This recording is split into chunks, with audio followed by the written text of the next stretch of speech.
Hey guys, tonight we begin with the remarkable lives and incredible resilience of medieval peasants, the everyday heroes who, despite the odds, managed to survive some of the coldest and most brutal nights in history.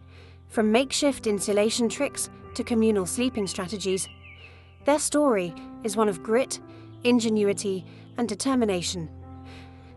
So before you get comfortable, take a moment to like the video and subscribe. But only if you genuinely enjoy what I do here. And let me know in the comments where you're tuning in from and what time it is for you. It's always fascinating to see who's joining us from around the world.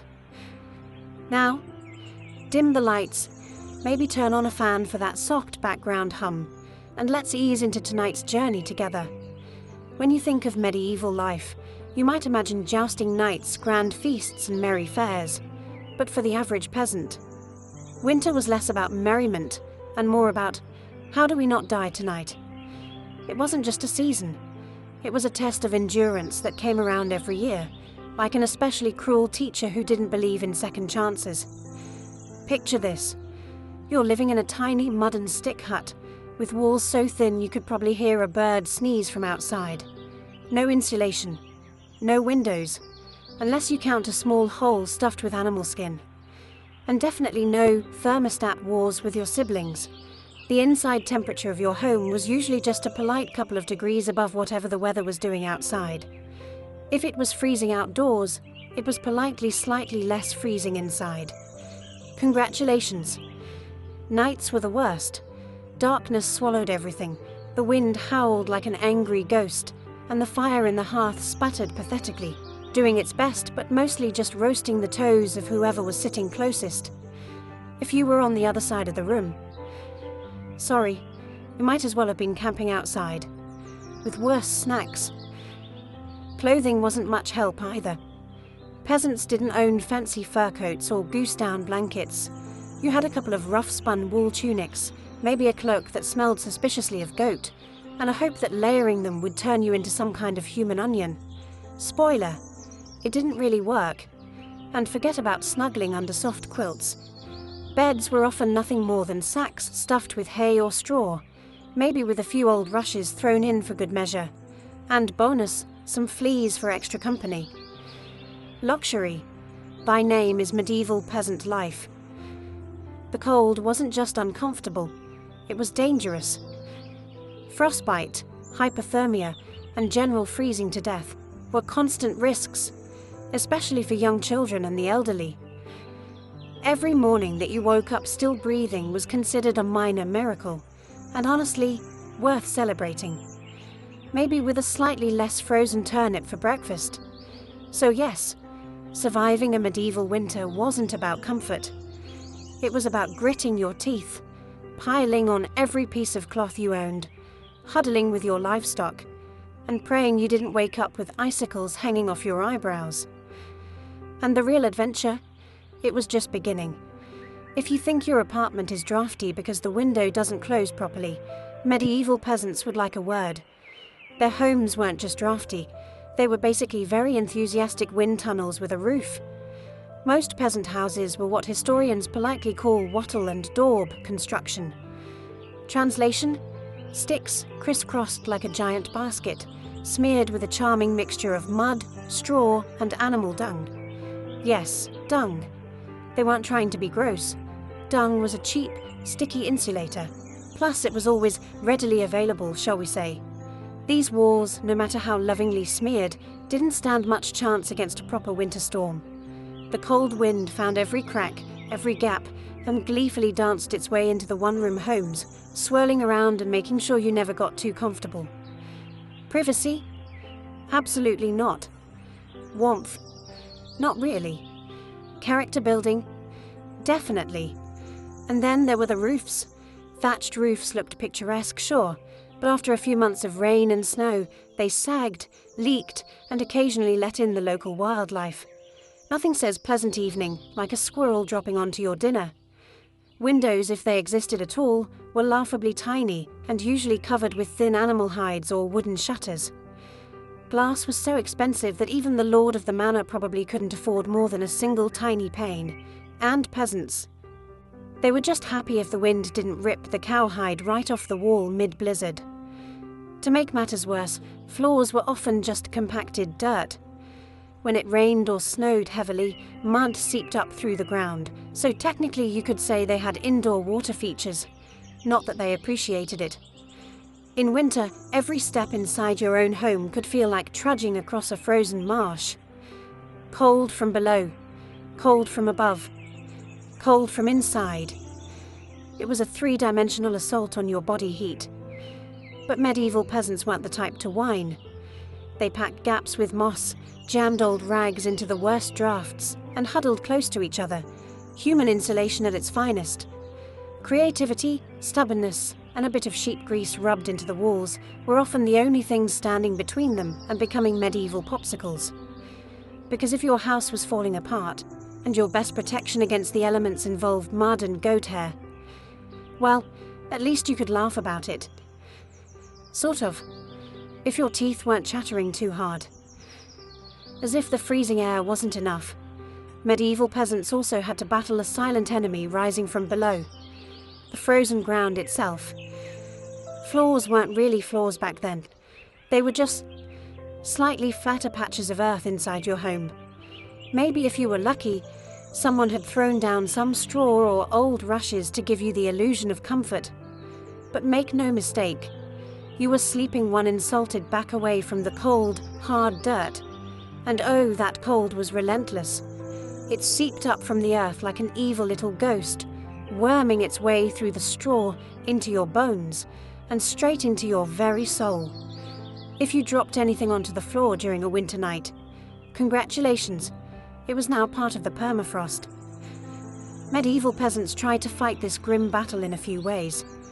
One method was layering thick mats of straw across the floor, if you could afford it, or, more realistically, if you could steal enough of it from your neighbour's field without getting caught, you might have a decent insulating barrier.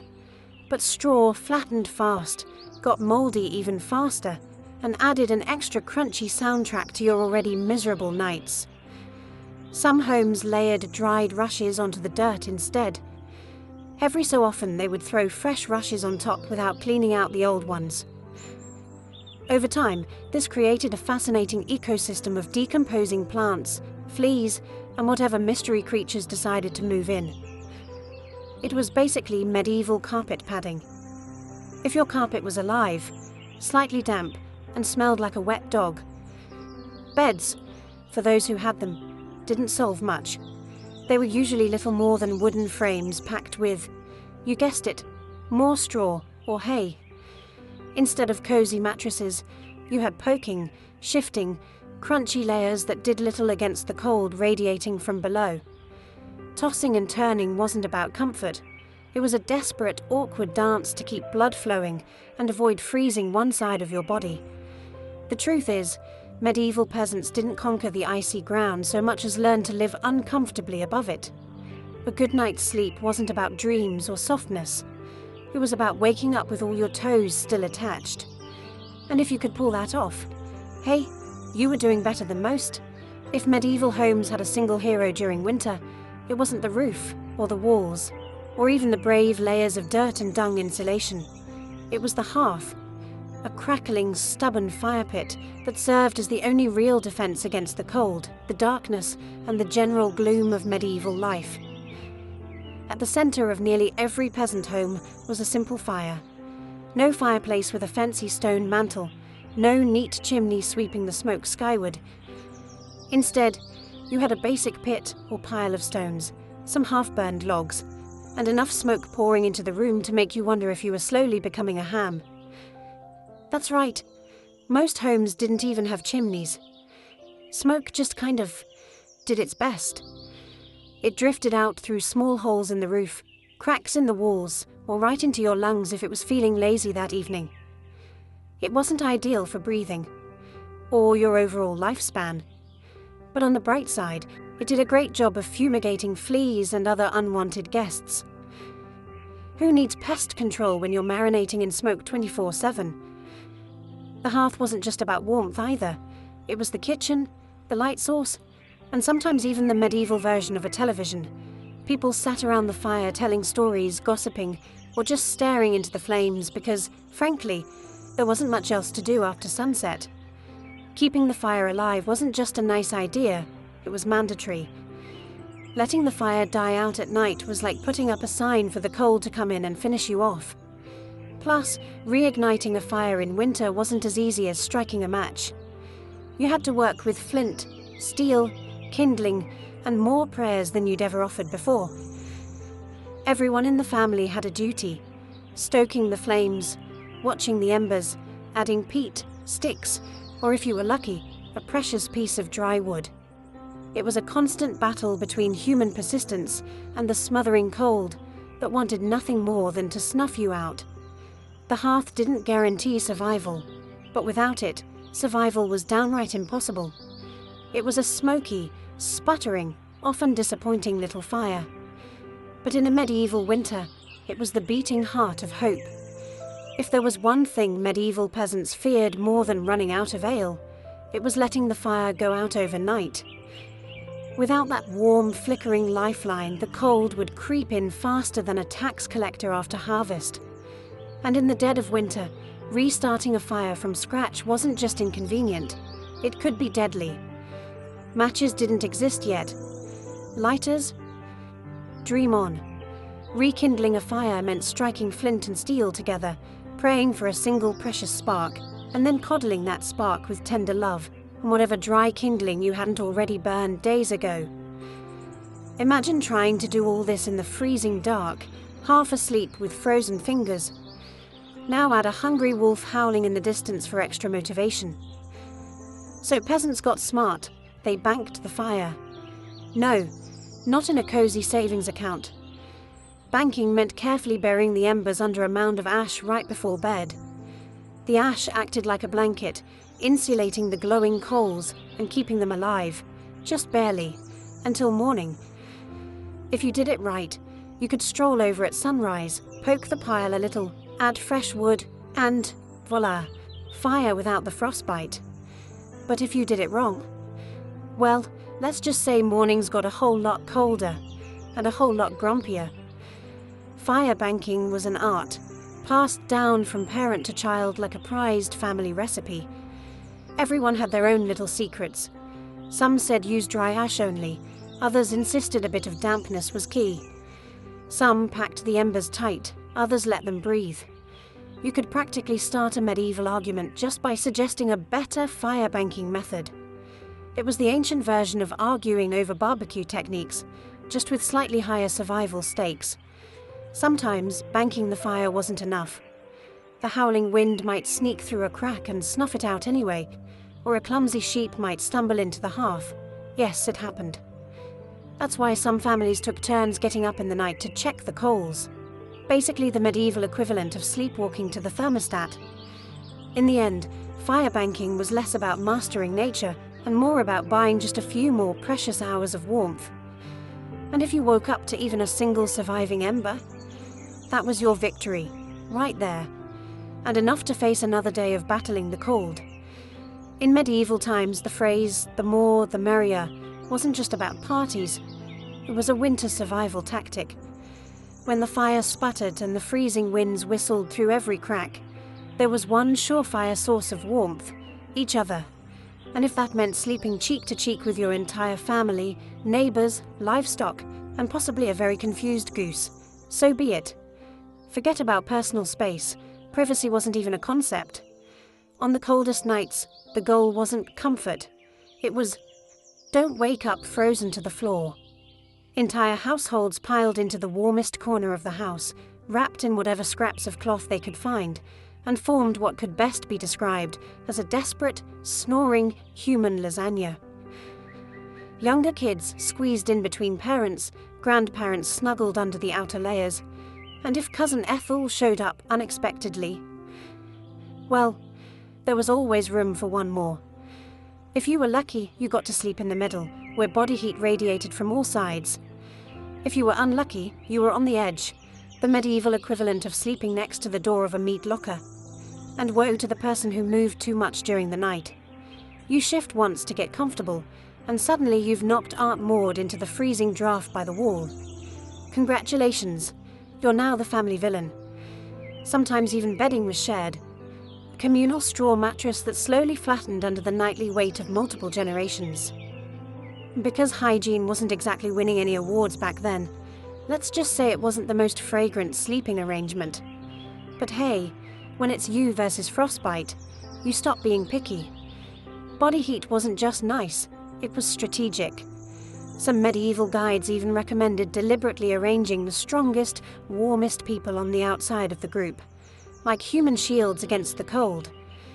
Babies and frail elders were tucked deep in the center, treated like the precious little heat generators they were. This wasn't just about survival, though.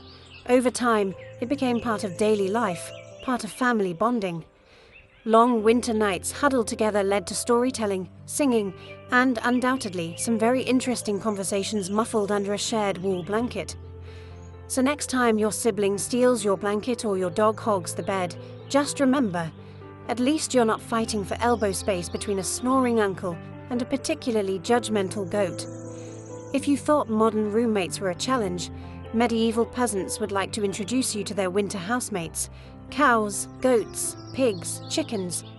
Basically anything with a pulse and a little bit of body heat.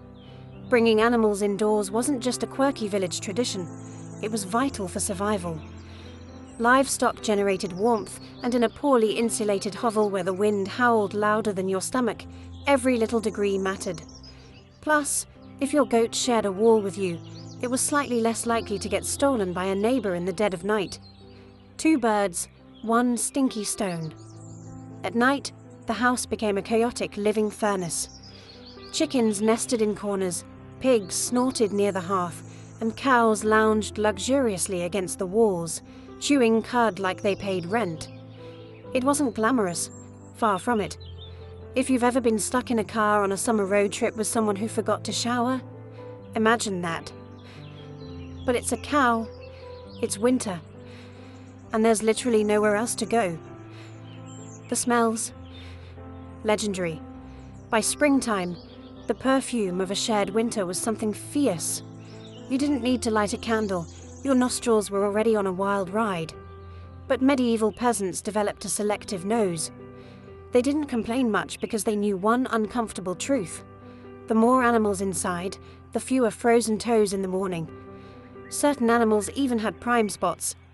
Cows, being the biggest and warmest, usually took center stage near the family. Goats were allowed closer in for their warmth, and because goats, being goats, would find a way inside anyway.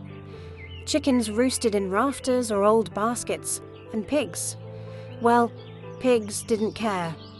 They plopped down wherever they pleased, probably right in the middle of the floor. Of course, sharing your bedroom with livestock wasn't without hazards. Imagine drifting off peacefully, only to be rudely awakened by a chicken deciding your hair makes a good perch, or stepping barefoot into something suspicious. First thing in the morning. Yes, medieval mornings could be full of surprises. Still, despite the noise, the smells, and the occasional hoof to the ribs, peasants understood the simple math.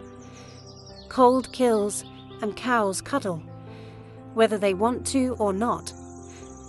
In the battle against winter's icy fingers, a warm, slightly slobbery cow breath was often the deciding factor between life and death. In medieval winters, fashion wasn't about looking good. It was about not dying. Peasants weren't flipping through the latest trends. They were layering up like they were preparing for battle against the Grim Reaper himself. The rule was simple. If you owned it, you wore it. Sometimes, all at once. First, the basic under-tunic, a scratchy, probably not too clean linen shirt. Over that, a thicker woolen tunic, then another, if you had it. Add some leggings that sagged at the knees, a rough cloak draped over your shoulders, and, if you were really lucky, a patched-up sheepskin thrown on top like a prize trophy. Congratulations, you are now approximately 10% warmer and 90% itchier. Boots were a luxury. Many peasants wrapped their feet in layers of cloth or old rags and stuffed them into wooden clogs. If the cold still bit through, well, you just added another rag and hoped you didn't lose a toe. And forget about washing all these layers. Washing your clothes in the middle of winter meant dragging them to a frozen stream, smashing through the ice, and then waiting 2 days for your only shirt to dry. If it didn't just freeze into a tragic shirt cycle. Most peasants wisely decided that smelling like a mix of smoke, sweat, and sheep was a small price to pay for not freezing solid. Interestingly, the dirt and grease buildup had a bonus feature: insulation. That grimy layer locked in body heat. It was like a medieval Gore-Tex jacket, just smellier and far less socially acceptable today. Hats, scarves, and gloves were prized treasures. A simple woolen cap could mean the difference between making it through the night or waking up with hair frozen to the wall. Gloves were often homemade from whatever scraps of leather or fabric people could scrounge, sometimes looking more like sad puppet costumes than anything fashionable. Children were especially swaddled until they resembled overstuffed turnips, waddling awkwardly around the house. The goal was to trap as much precious body heat as possible. Style? Elegance. Never heard of them. Warmth was the real medieval flex. So the next time you complain about layering up for a chilly day, just remember, medieval peasants walked around wearing half their wardrobe at once, looking like lumpy laundry bags, and counting themselves lucky for it. In the medieval peasant playbook, dirt wasn't just something you scrubbed off. It was practically a survival tool. As it turns out, getting grimy wasn't a sign you'd given up on life. It was tactical, strategic, dare we say, genius. See, winter posed a very specific problem: heat loss. Clean clothes, especially freshly laundered linen, were surprisingly terrible at keeping you warm. They were breathable, sure, but when the air temperature hovered somewhere between hypothermia and instant regret, breathable wasn't exactly a selling point. That's where dirt came in. As peasants trudged through day after day without washing their clothing, layers of grime, natural body oils, and good old-fashioned mud began to build up on their tunics, cloaks, and leggings. Over time, this natural armor clogged the tiny gaps in the fabric, making clothes more wind-resistant. It was like medieval weatherproofing, just smellier. Sure, you smelled like a goat who lost a bet, but guess what? You were warm. In fact, some medieval folks believed that washing yourself too often in winter could actually make you sick. Better to keep that protective, holy filth barrier intact. Bathing was rare, laundry even rarer, and soap, when it existed, was reserved for serious occasions, like when the bishop showed up, or maybe right before you died. Adding to the strategy, peasants layered their clothes without changing the ones underneath. You just threw your new layer on top of last month's. Eventually, you became a walking museum of the past 6 weeks. Every stain telling the heroic story of that one time I slipped in the mud but didn't die. To outside observers, medieval peasants might have looked and smelled like they had completely given up on hygiene. But the peasants knew better. That grimy, crusty tunic was a thermal shield against death by frostbite. It wasn't glamorous, but neither was freezing to death because you wanted to smell like flowers. Besides, in a world where literally everyone stank to high heaven, you weren't offending anyone. Nose blindness was practically a way of life. So yes, in medieval winters, filth wasn't failure. It was fashion. It was function. And if you had a thick, greasy outer layer by February, you, my friend, were winning at life. If you thought medieval peasants spent their winters tucked into plush featherbeds with embroidered quilts, think again. The reality was a bit more rustic. And by rustic, I mean, let's sleep on a pile of dead plants and hope for the best. Beds, in the medieval peasant world, were usually a rough wooden frame, if you could afford one, covered with a big sack stuffed full of straw, hay, or old rushes. That's it. No memory foam, no orthopedic support, no 5-star hotel experience. Just a crunchy, lumpy, slightly pokey mess that smelled faintly of barnyard and regret. Every toss and turn in the night, brought a delightful soundtrack of crinkling straw and the occasional sharp jab from a rogue stalk. Some peasants even skipped the wooden frame altogether and just threw the straw straight onto the dirt floor, creating a luxurious, ground-level sleeping experience that modern influencers would probably rebrand as earth-connected slumber. The straw mattresses weren't just uncomfortable, they were temporary. Over time, the straw flattened, grew mouldy, attracted bugs, and generally turned into a biological hazard zone. Changing the straw was a big event, usually done a few times a year if you were diligent, or whenever your bed started actively moving without your permission.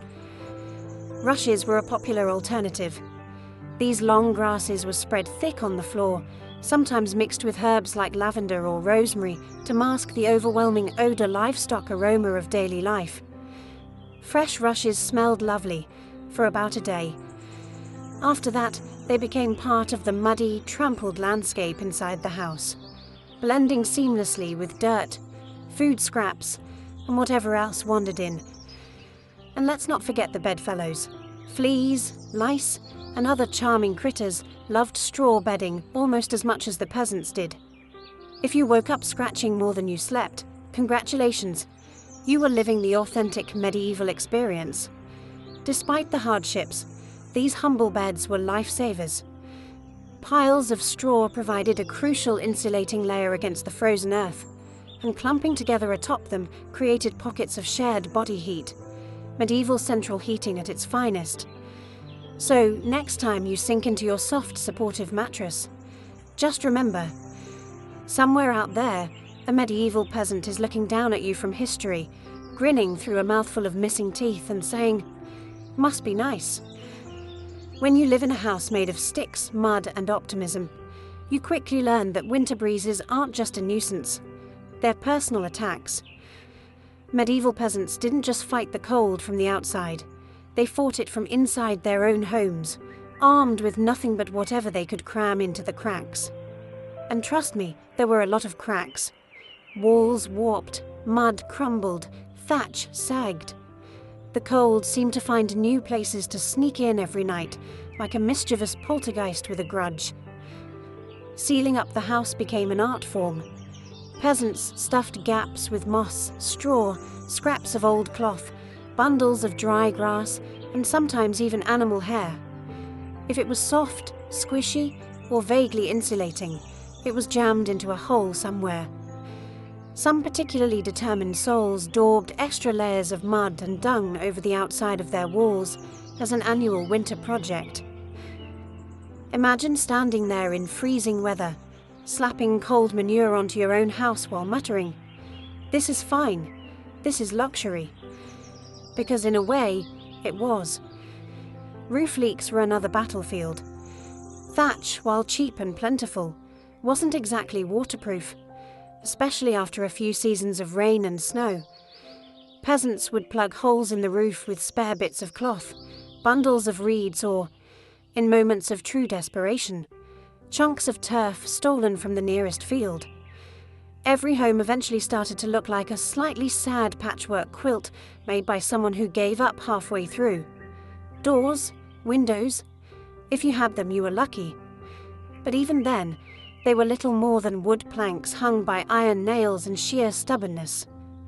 Window holes were often covered with animal hides or thick cloth soaked in animal fat to block out the worst drafts and add a bonus aroma of mystery meat to the living space. Every night was a battle between human ingenuity and the relentless, sneaky cold.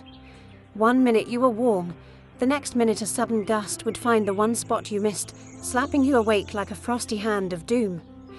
Yet somehow, through cleverness, stubbornness, and a refusal to accept, slightly frozen, as a permanent state of being, medieval peasants patched, stuffed, and muddled their way through the worst winters nature could throw at them, one muddy handful at a time.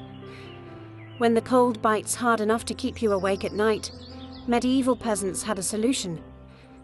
Don't even try to pretend everyone's sleeping at once.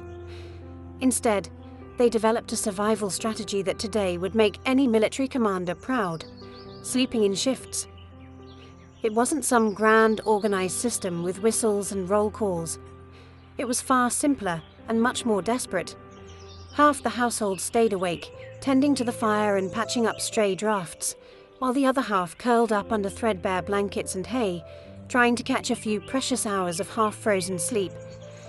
The fire needed constant attention. Left alone, it would die down, and restarting it, remember, was about as easy as getting a stubborn donkey to dance. So someone had to be on ember patrol, and since no one wanted to get up once they were finally warm-ish, families rotated shifts. You dozed for a few hours, got elbowed awake, then stumbled over to the hearth to poke, prod and curse the fire back to life while trying not to step on a goat. The rotation wasn't glamorous.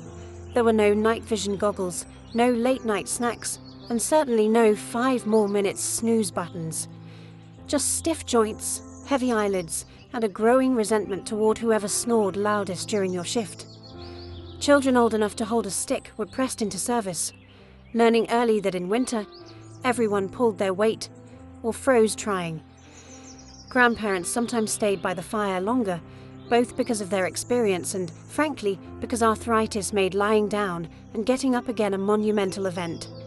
And when it was your turn to sleep, good luck. With people moving about, animals rustling, wind battering the walls, and the occasional sharp nudge from a sibling who, accidentally, rolled over too hard, getting quality rest was a miracle. Yet, despite the exhaustion, the system worked. Sleeping in shifts meant that there was always a set of eyes, and cold, begrudging hands, ready to keep the hearth alive. The embers survived, and by extension, so did the family. So next time you grumble about waking up to adjust the thermostat or let the cat out, spare a thought for the medieval peasant, squinting into a smoking fire at 3 a.m., wondering if toes were really that important after all. You know it's cold when you have to think about how you breathe just to stay alive. Medieval peasants didn't just battle the freezing air with cloaks, fires, and creative sleeping arrangements. They even adjusted the way they inhaled and exhaled to survive the night. The problem was simple. Deep, open-mouthed breathing pulled icy air straight into your lungs. In a world where pneumonia could kill you faster than you could say, "Hail Mary," that was a risk nobody wanted to take. So peasants learned the art of what you might call survival breathing. Instead of sucking in huge gulps of air like they'd just run a marathon, they kept their breathing shallow, slow, and, most importantly, through the nose. The idea was to gently warm the incoming air a bit before it hit their lungs. It wasn't perfect, but it was better than coughing yourself into the grave by February. If you accidentally took a big mouthful of cold air, congratulations. You just bought yourself a ticket to a week of hacking up bits of what felt like your soul, with no doctors in sight, and Grandma treating you with hot onion tea and firm prayers. Some people even tucked parts of their cloaks, shawls, or rags up over their faces while they slept, creating a makeshift, breath-warmer barrier. Of course, this also meant you ended up with a damp, slightly soggy fabric patch clinging to your mouth by morning. But hey, it beat freezing from the inside out. Children were taught these tricks early on. Parents would scold little ones for panting like dogs, indoors during the cold months. And honestly, between strict breathing lessons, itchy wool layers, and sleeping next to an aggressively gassy goat, medieval childhood winters were character building on a whole different level. At night, tucked into straw bedding under piles of cloaks, and next to a gently steaming cow, breathing became an art form. Slow, steady, nose only, and as minimal as humanly possible, like some grim medieval version of a yoga retreat, only with more frostbite and fewer inspirational quotes. In the grand survival playbook, it wasn't the flashiest strategy, but it worked. One shallow breath at a time, peasants endured another night in the long, relentless war against winter. In the endless battle against medieval winter, peasants discovered an unlikely secret weapon: a full stomach. Turns out, one of the best ways to fight off the cold wasn't another scratchy wool cloak. It was stuffing yourself with something hearty and heavy right before bed. Calories meant warmth. The more your body had to digest, the more it heated itself up doing the work. It's basic medieval thermodynamics.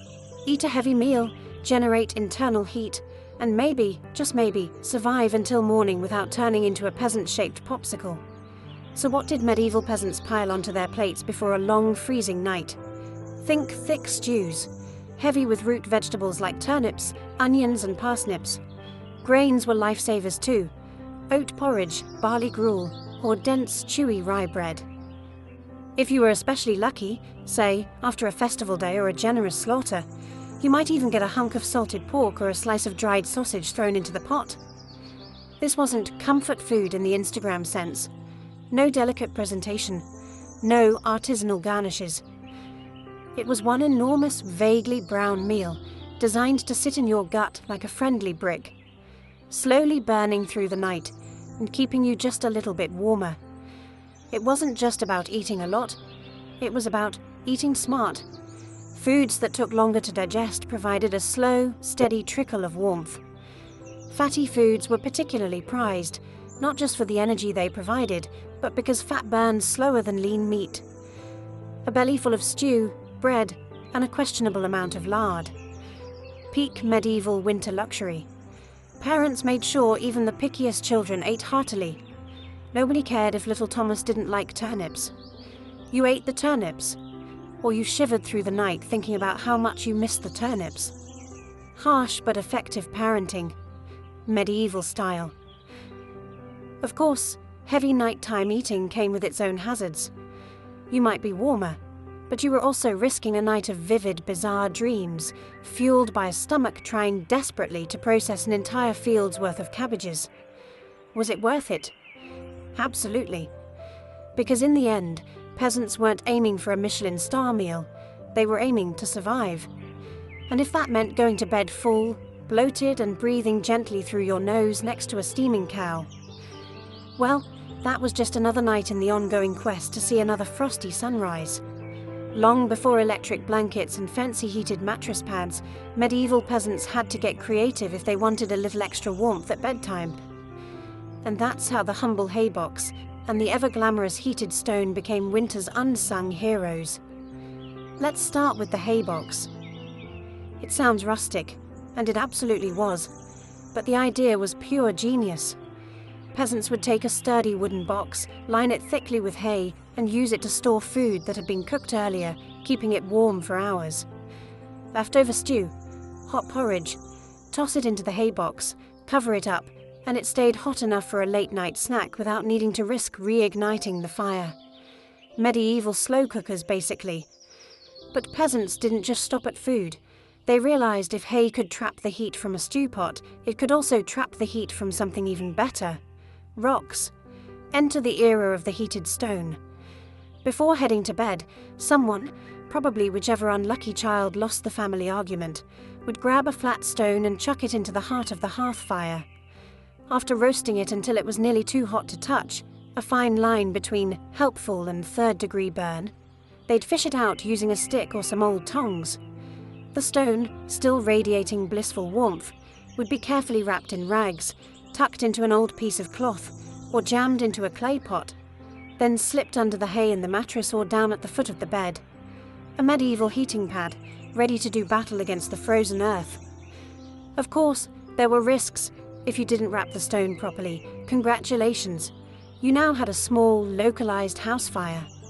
And if you dropped it on your foot, well, let's just say winter injuries weren't always caused by slipping on ice. But when everything went right, that stone provided precious, comforting warmth that could last for hours. It wasn't luxurious, but when you lived in a half-frozen hut, luxury was defined as not waking up with icicles dangling from your nose.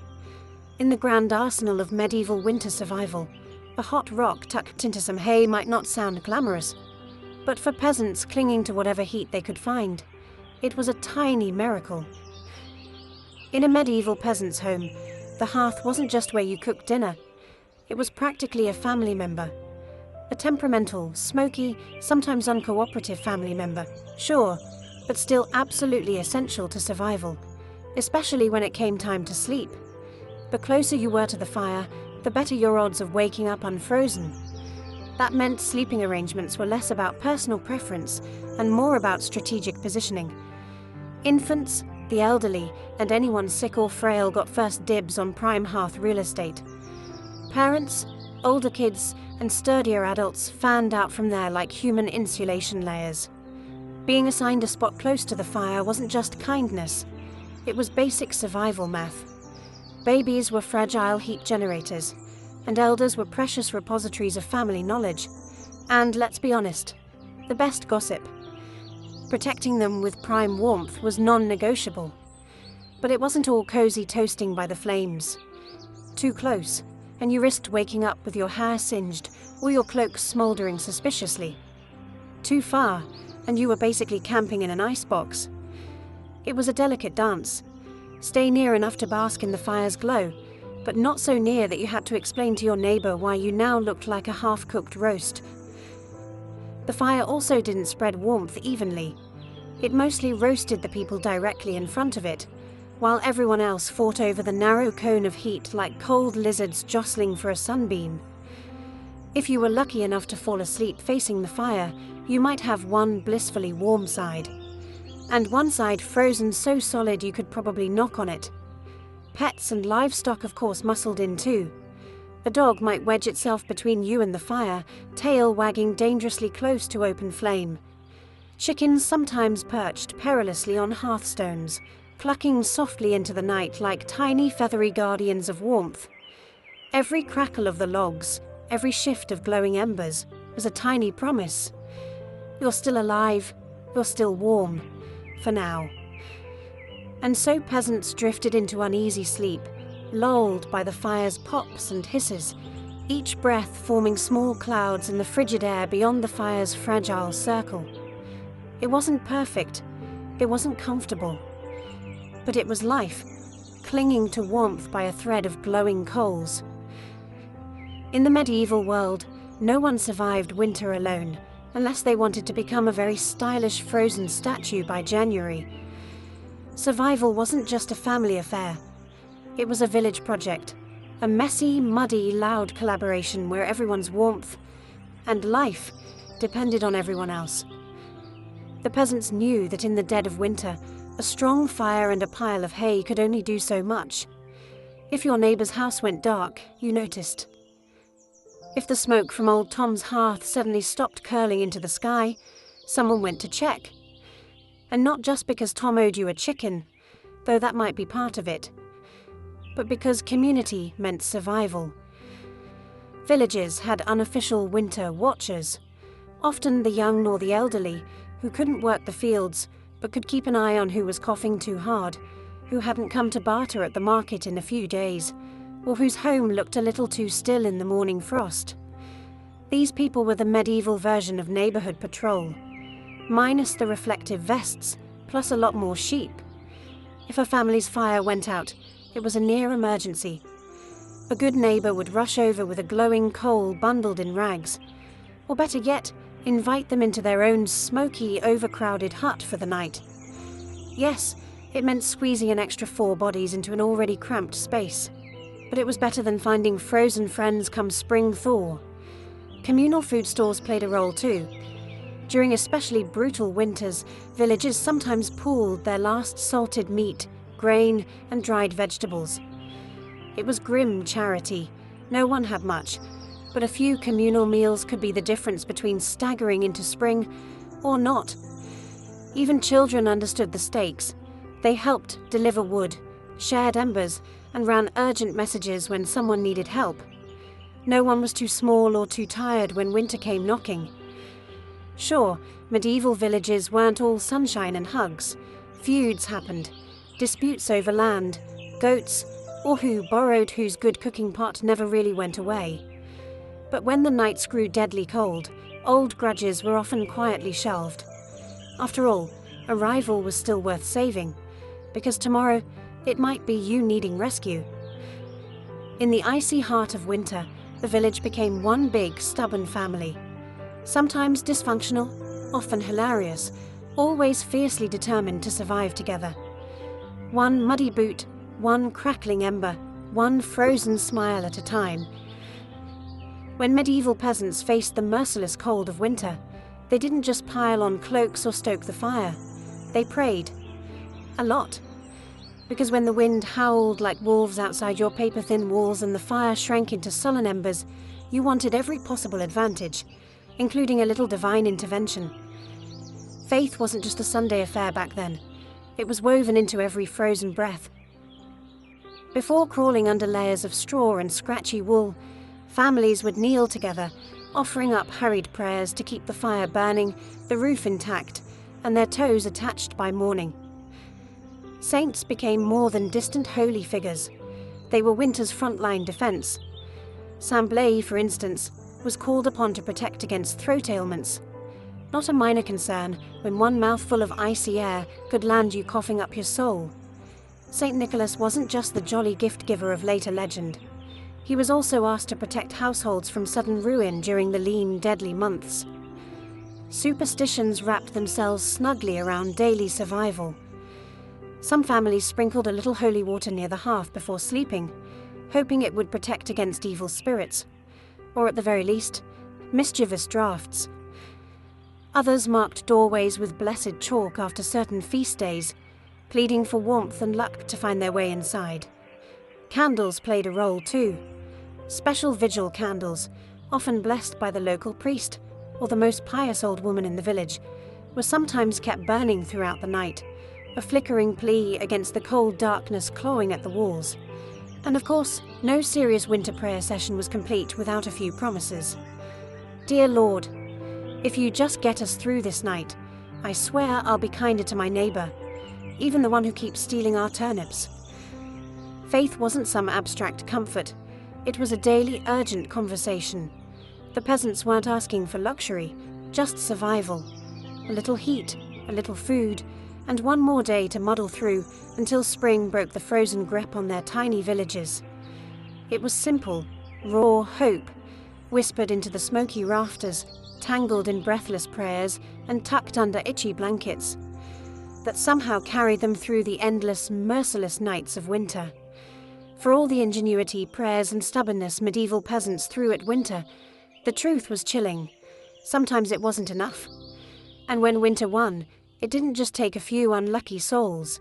It took entire families, whole villages, vanishing them into silence beneath a heavy shroud of snow and ice. Some winters were particularly cruel, like the infamous Great Famine Winter of 1315, when rains destroyed crops, livestock starved, and freezing temperatures turned an already brutal existence into a slow, grinding disaster. People were so desperate that stories whispered of eating shoe leather, bark, and, in the most horrifying cases, each other. Failure to keep the fire alive wasn't just an inconvenience. It was often a death sentence. Without the hearth's meager warmth, families huddled together for the final time. Neighbors would sometimes stumble across whole households in spring, bodies still locked in one another's frozen embrace, as if trying to share just a little more heat until the very end.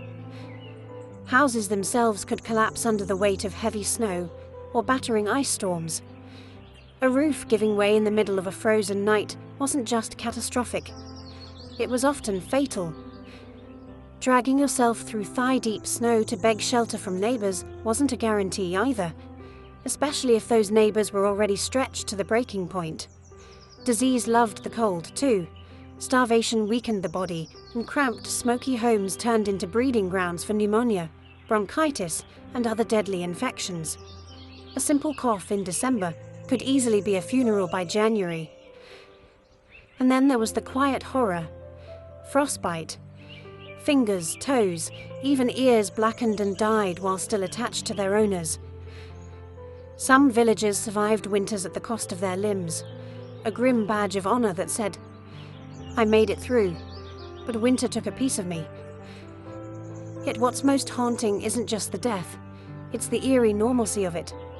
People accepted that each winter, some among them wouldn't see the thaw. Death wasn't unexpected. It was just another neighbor at the door, wrapped in frost, waiting its turn. Even amid the bitter cold and constant threat, medieval peasants pressed on, stubborn, grieving, clinging to life. Because as long as there was one ember left in the hearth, one breath hanging in the frozen air, there was still a fight worth fighting. When we look back at medieval peasants, those muddy, frost-bitten survivors of endless winters. It's tempting to see only their hardships, the cracked hands, the frozen toes, the smoke-choked huts. But buried beneath all that struggle is something far more powerful, a legacy of raw, stubborn ingenuity and unbreakable endurance. They didn't have central heating, thermal jackets, or cozy memory foam mattresses. They didn't even have the luxury of assuming they'd survive until spring. But what they did have, and what they left behind, was the blueprint for resilience. Every hay-stuffed mattress, every hand-banked fire, every moss-crammed wall gap was a testament to human creativity under pressure. Faced with impossible odds, they didn't collapse in despair. They adapted. They learned from the land, from each other, and from the bitter lessons carved by each brutal winter. Their communities were built on more than shared land. They were built on shared survival. They taught each other to watch over the sick, to pool resources when food ran low, to trust that helping a freezing neighbour today meant someone might help you tomorrow.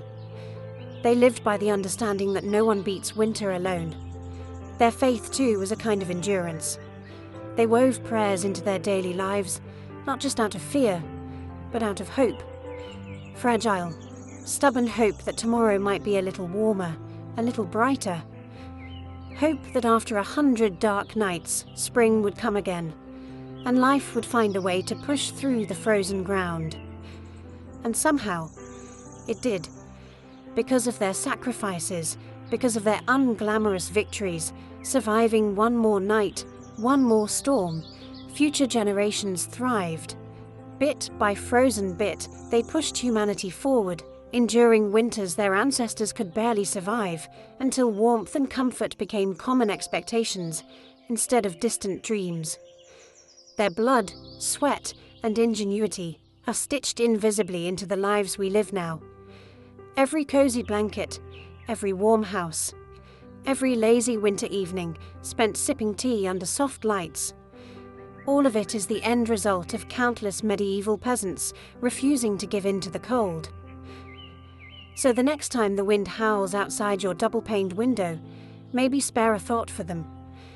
The nameless, fearless ones who turned shivering survival into a living legacy. One ember, one breath, one stubborn heartbeat at a time. Anne Boleyn didn't come into the world with a crown on her head or armies at her feet.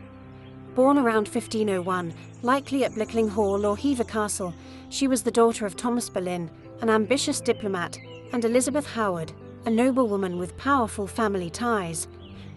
In the grand scheme of Tudor society, Anne's birth barely stirred a ripple. Yet from these modest beginnings, something extraordinary was taking root, a life that would one day tilt the course of English history. From an early age, Anne was set apart not by her wealth, but by her mind. She was clever, spirited, and, by all accounts, magnetic. Recognizing her potential, her family sent her abroad to the continent, where her education truly began. First, she served Margaret of Austria in the glittering court of the Netherlands, an experience few English girls could dream of. There, Anne absorbed the art of diplomacy, refined manners, and the subtle dance of European politics. But it was in France that Anne's brilliance was truly polished. She spent years in the sophisticated courts of Queen Claude and Queen Marguerite of Navarre, learning the language of influence, elegance, flirtation, wit. While other young women perfected their embroidery, Anne mastered conversation, intrigue, and the art of commanding attention without ever seeming to seek it. By the time she returned to England in the early 1520s, Anne was something rare, a woman who could rival the sophistication of continental courtiers while carrying the ambition of a rising English house. She wasn't a classic beauty. Even her admirers admitted as much. But she was arresting. Dark eyes that sparked with intelligence, a quick, musical voice, a way of moving that suggested purpose just barely concealed beneath layers of courtly grace. Anne didn't just enter rooms, she changed their gravity. At a time when a woman's fate was often sealed by birth and marriage, Anne refused to drift quietly into obscurity. She had seen the power that charm and intellect could wield in foreign courts, and she intended to use that knowledge at home. Anne Boleyn was still a young woman then, clever, ambitious, untested. But history was already beginning to stir around her. The girl who returned to England was no longer just Thomas Boleyn's daughter. She was a player in a larger game, one that would soon engulf the crown itself. When Anne Boleyn returned to the English court, she was unlike anyone the nobility had ever seen. In a world full of pale-faced, modest English roses, Anne was a thunderstorm, electric, unpredictable, impossible to ignore. Her dark hair, bold eyes, and quick, sharp wit set her apart from the gentle, obedient ladies who filled the court of King Henry VIII. At first, she played the role expected of her, a maid of honour to Queen Catherine of Aragon. But even in the Queen's shadow, Anne's presence flickered like a candle too bright to snuff out. She danced gracefully, spoke French with the ease of a native, and laughed with a confidence few women dared display. Men noticed. Women gossiped. The court buzzed quietly about the striking Boleyn girl. It wasn't long before she caught the most dangerous attention of all, the king himself.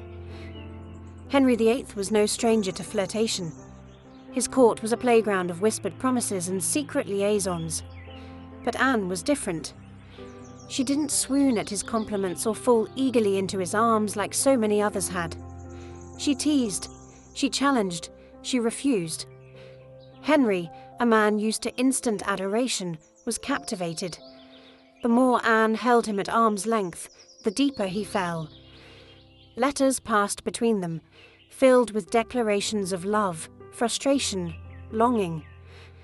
Henry offered her the role of royal mistress, the most powerful unofficial position at court. Anne, astonishingly, said no. She would not be just another conquest, a forgotten mistress lost to time.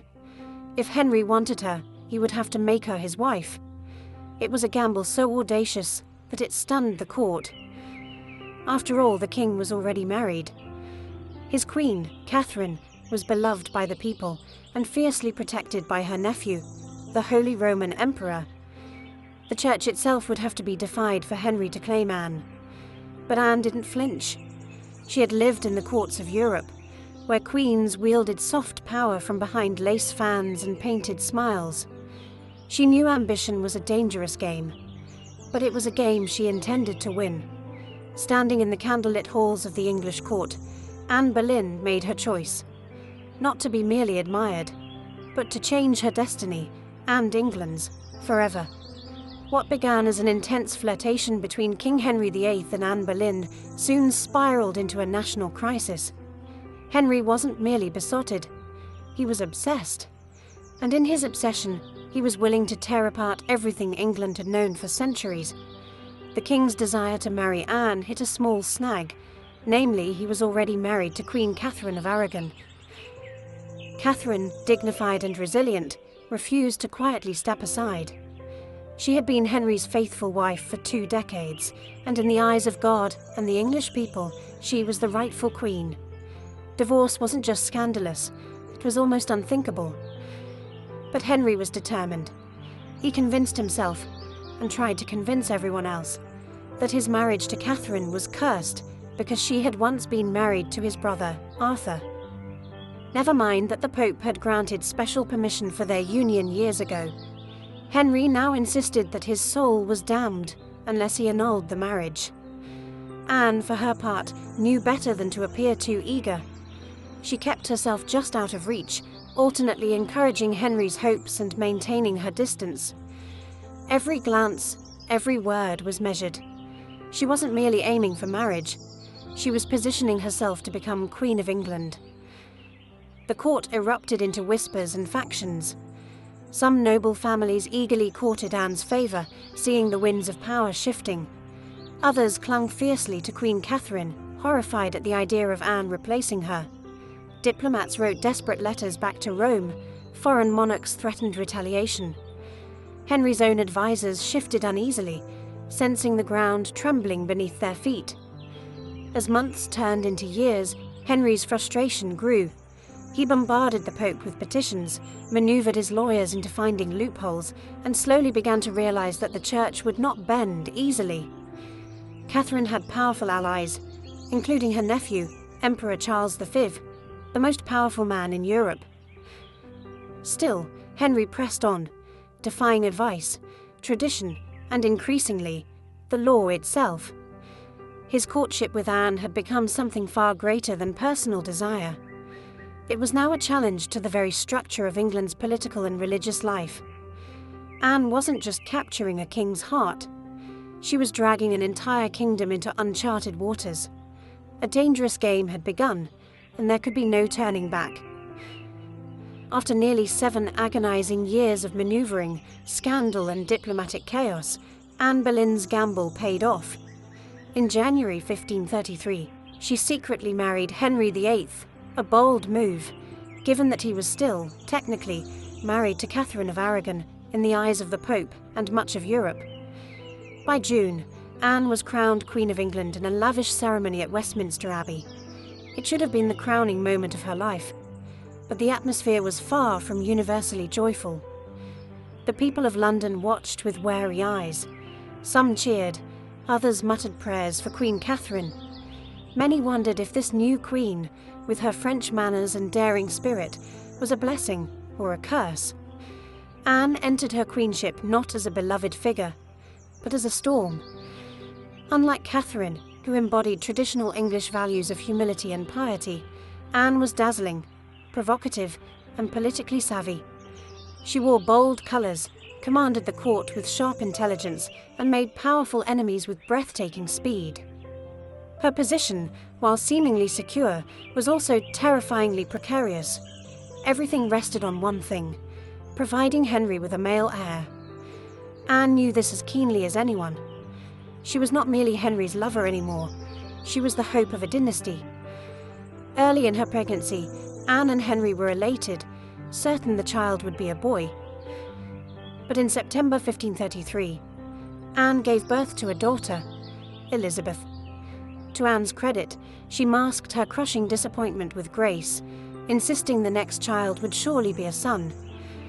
Henry, however, was less composed. His eyes, once full of adoration, now flickered with doubt. Still, for a time, Anne's star burned brightly. She reshaped the English court in her image, elevating her family to unprecedented heights and becoming the first queen in English history crowned with the sacred oil usually reserved for kings. Her influence was vast. Foreign ambassadors sought her favour. Courtiers reshuffled alliances to be in her good graces. The once obedient Henry began moving England officially away from Rome, creating the Church of England with himself at its head, all so that Anne's crown could not be questioned. Yet even in her triumph, dark clouds gathered. Friends whispered behind their hands. Rivals circled, waiting. And Henry, fickle and restless, was already beginning to look beyond the brilliant woman who had rewritten the kingdom for him. Anne had won the throne, but keeping it would demand more than charm, ambition, or even love. Anne Boleyn had climbed higher than almost any woman of her time. But the higher you rise, the harder the fall. Almost from the moment she placed the crown on her head, the cracks in her world began to show. At the heart of Anne's struggles was the pressure to produce a male heir. Her first child, Elizabeth, though bright and healthy, was not the son Henry VIII had hung his dynastic hopes upon. And the clock was ticking. Anne suffered multiple pregnancies in quick succession, but heartbreak followed. Miscarriages that left her physically weakened and emotionally battered. Each lost child chipped away at the foundation she had built. Henry, once passionately devoted, began to pull away, his disappointment carving rifts between them. Anne, never one to suffer in silence, argued, demanded, fought to keep her place. But Henry, a man who prized obedience as much as beauty, grew tired of her sharpness, her defiance, the very fire that had once drawn him in. Outside the royal chambers, enemies were gathering like wolves. Many nobles who had tolerated Anne's rise with gritted teeth now openly schemed for her downfall. Catherine of Aragon's supporters never forgave Anne for what they saw as theft and sacrilege. Even commoners whispered against her, calling her the Great Whore, blaming her for the schism with Rome and the heavy-handed changes that followed. And then came Jane Seymour. Quiet, demure, everything Anne was not.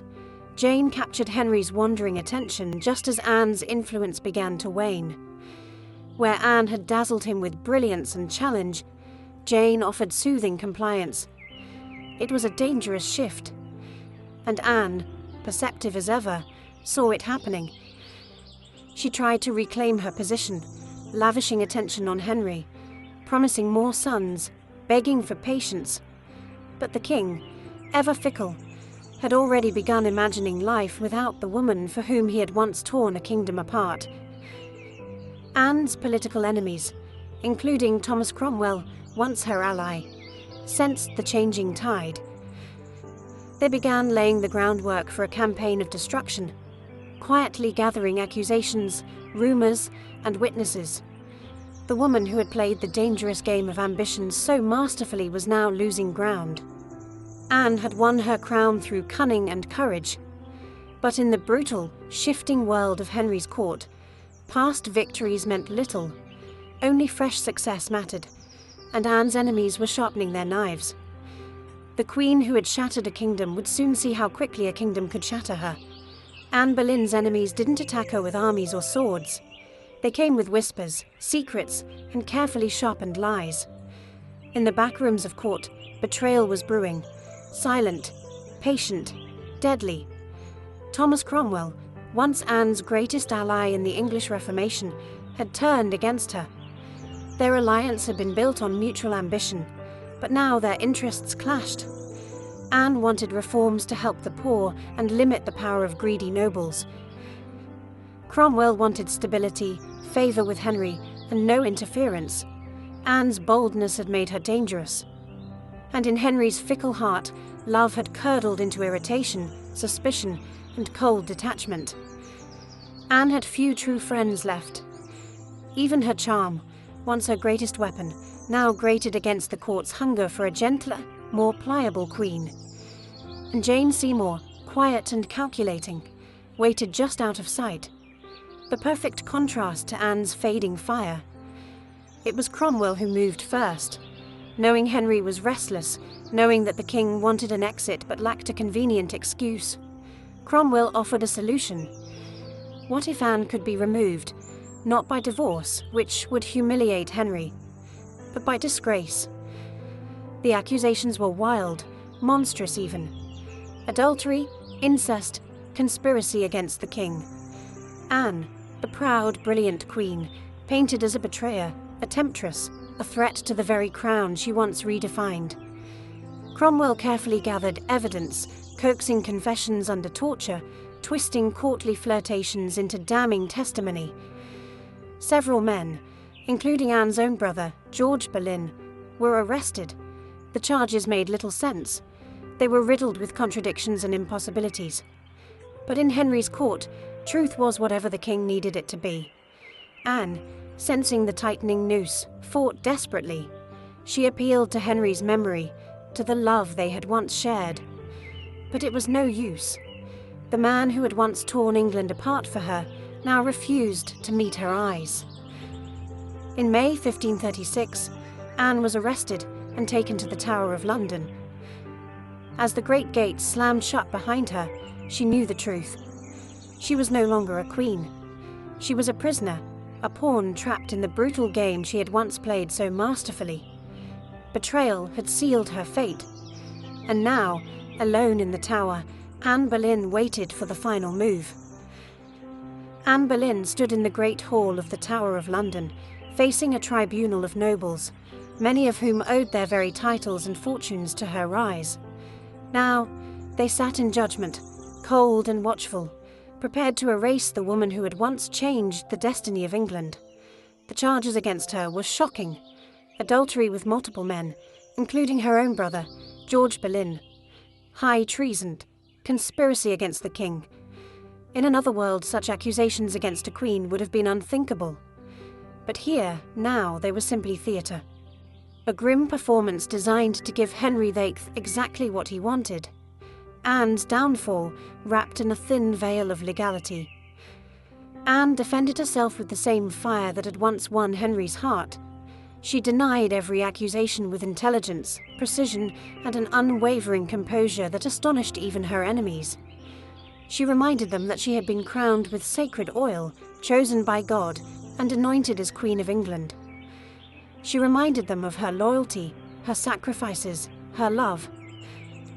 But it was all for nothing. The verdict had been decided long before Anne set foot in the courtroom.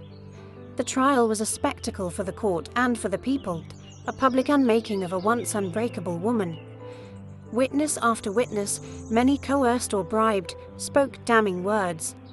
Dates and places contradicted each other. Evidence was flimsy, when it existed at all. But the truth was irrelevant now. Anne was found guilty.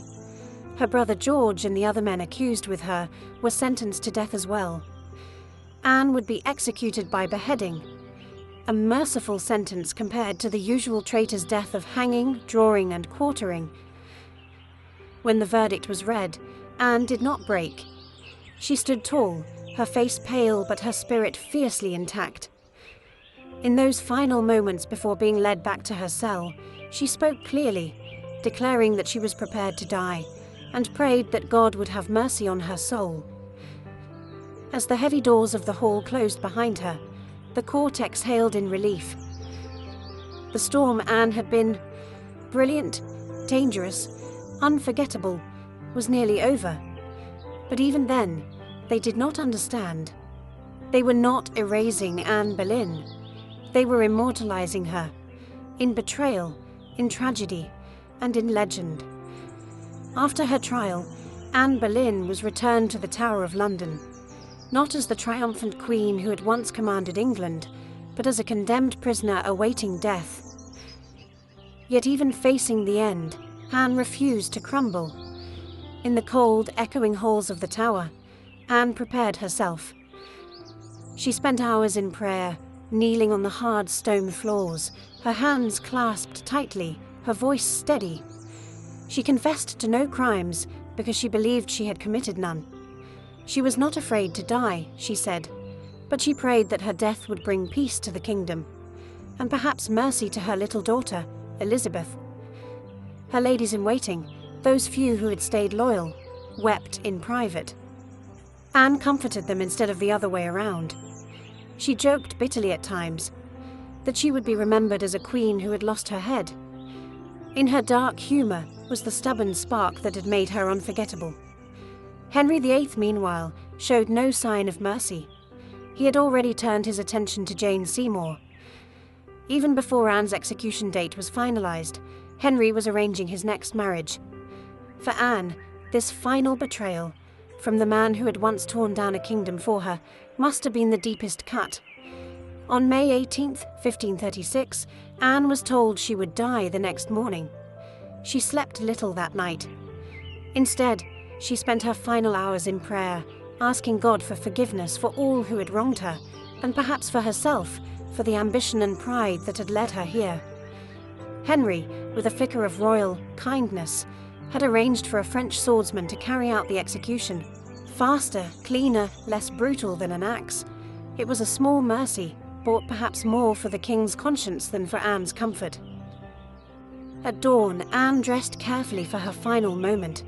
A dark grey gown of damask trimmed with fur, a crimson kirtle beneath, colours of dignity, of sacrifice. She pinned up her dark hair and tucked it beneath a simple cap, ready to face the blade with grace. As the tower's cold morning mist curled around the courtyard stones, Anne Boleyn, queen, mother, survivor, fighter, stepped forward. There would be no tears, no pleas, only a final act of courage in the face of history's judgment. Her end was near. But her story was just beginning. On the morning of May 19, 1536, Anne Boleyn ascended the scaffold built within the Tower of London's walls. A small crowd gathered, courtiers, guards, a few witnesses, all wrapped in silence, as if even the stone walls held their breath. Anne stood tall, her grey gown fluttering slightly in the cold morning breeze. She looked thinner than she had at court, her face pale but calm. There were no hysterics, no broken sobs. If anything, she faced death with the same fierce dignity that had once shaken a kingdom to its knees. She spoke briefly, carefully choosing her final words.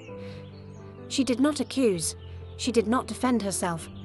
She prayed for the king's health and prosperity, the very man who had abandoned her. In those final moments, Anne offered the world not a confession, but forgiveness.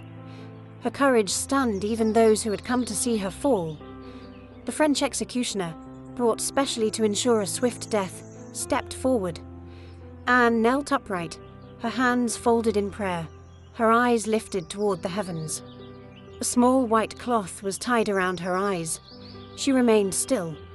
The sword flashed once, silent, swift, and Anne Boleyn, queen, mother, history maker, was no more.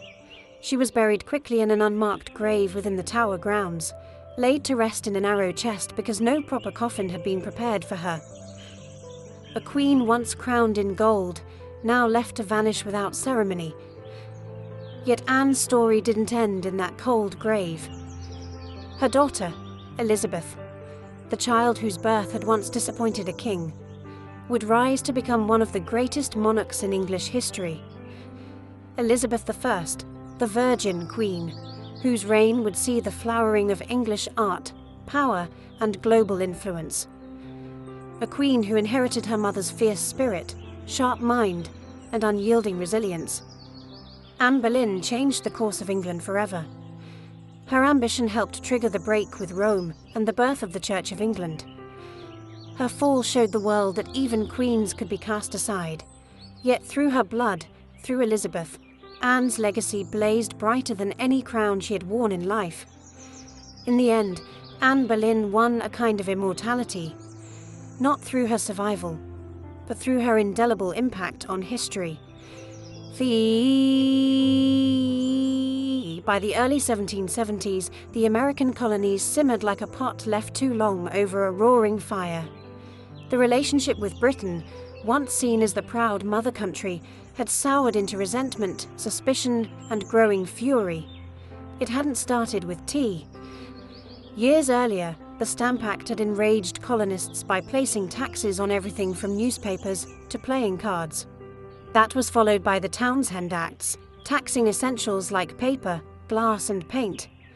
Each new law, passed thousands of miles away by a parliament in which the colonists had no representation, was like another spark landing in dry brush. At first, the anger showed itself in polite petitions and fiery pamphlets. Colonial assemblies drafted formal protests. Merchants organized boycotts. Writers like Samuel Adams and John Dickinson filled newspapers with passionate arguments about liberty and rights. But as time wore on, frustration deepened into something darker. A slow realization that Britain wasn't listening. Worse, Britain didn't care. Many colonists clung to the hope that if they just made enough noise, if they just reasoned hard enough, Parliament would repeal the taxes. And sometimes they did. The Stamp Act was famously repealed after loud colonial protest. But every small victory was followed by new legislation, new taxes, new insults. It wasn't about the money. It never really was. The taxes themselves were modest by British standards. What infuriated the colonists was the principle. They were being taxed without consent, treated as subjects rather than citizens, ruled like distant possessions rather than partners. Boston, more than any other city, became the beating heart of resistance. The Sons of Liberty, a secretive, fiery group of patriots, grew louder and bolder. In 1770, tensions exploded into violence when British soldiers fired on unarmed civilians in what became known as the Boston Massacre. Blood had already stained the cobblestones. Trust was a thing of the past. By 1773, the colonies were teetering on the edge. A final insult would tip them into open defiance. And it came, not in the form of soldiers or new laws or armies, but in the quiet, seemingly harmless shape of crates stacked with tea. The colonists didn't know it yet, But the night that tea floated in the cold waters of Boston Harbor, the world would change forever. In 1773, Parliament made a critical miscalculation. Believing the American colonies would quietly accept cheaper tea, they passed the Tea Act, a law that was supposed to save the struggling British East India Company and incidentally reassert Britain's right to tax the colonies. On paper, it looked like a good deal. The Tea Act allowed the company to sell tea directly to the colonies, cutting out the middlemen, slashing prices, and offering a luxury product at a bargain. A few pennies cheaper. What could possibly go wrong? Everything. Because the problem wasn't the price of tea, it was the principle behind it. The Tea Act left the hated tax on tea firmly in place. Accepting the tea, even at a discount, would mean acknowledging Parliament's right to tax the colonies without their consent. To many Americans, that was unthinkable, a surrender of the liberties they had fought to protect for more than a decade. The news of the Tea Act spread like wildfire through the colonies. Merchants fumed. They saw their livelihoods threatened by a monopoly that would crush local trade. Patriots raged at the hidden message. The Crown still believed it could do whatever it pleased. In Boston, the reaction was especially fierce. Already a city scarred by the Boston Massacre and years of economic hardship, Bostonians recognized the Tea Act for what it was, a trap disguised as a bargain. Refusing the tea became a matter of honor, a litmus test for loyalty to the cause of liberty. Public meetings swelled. Newspaper columns burned with fiery rhetoric.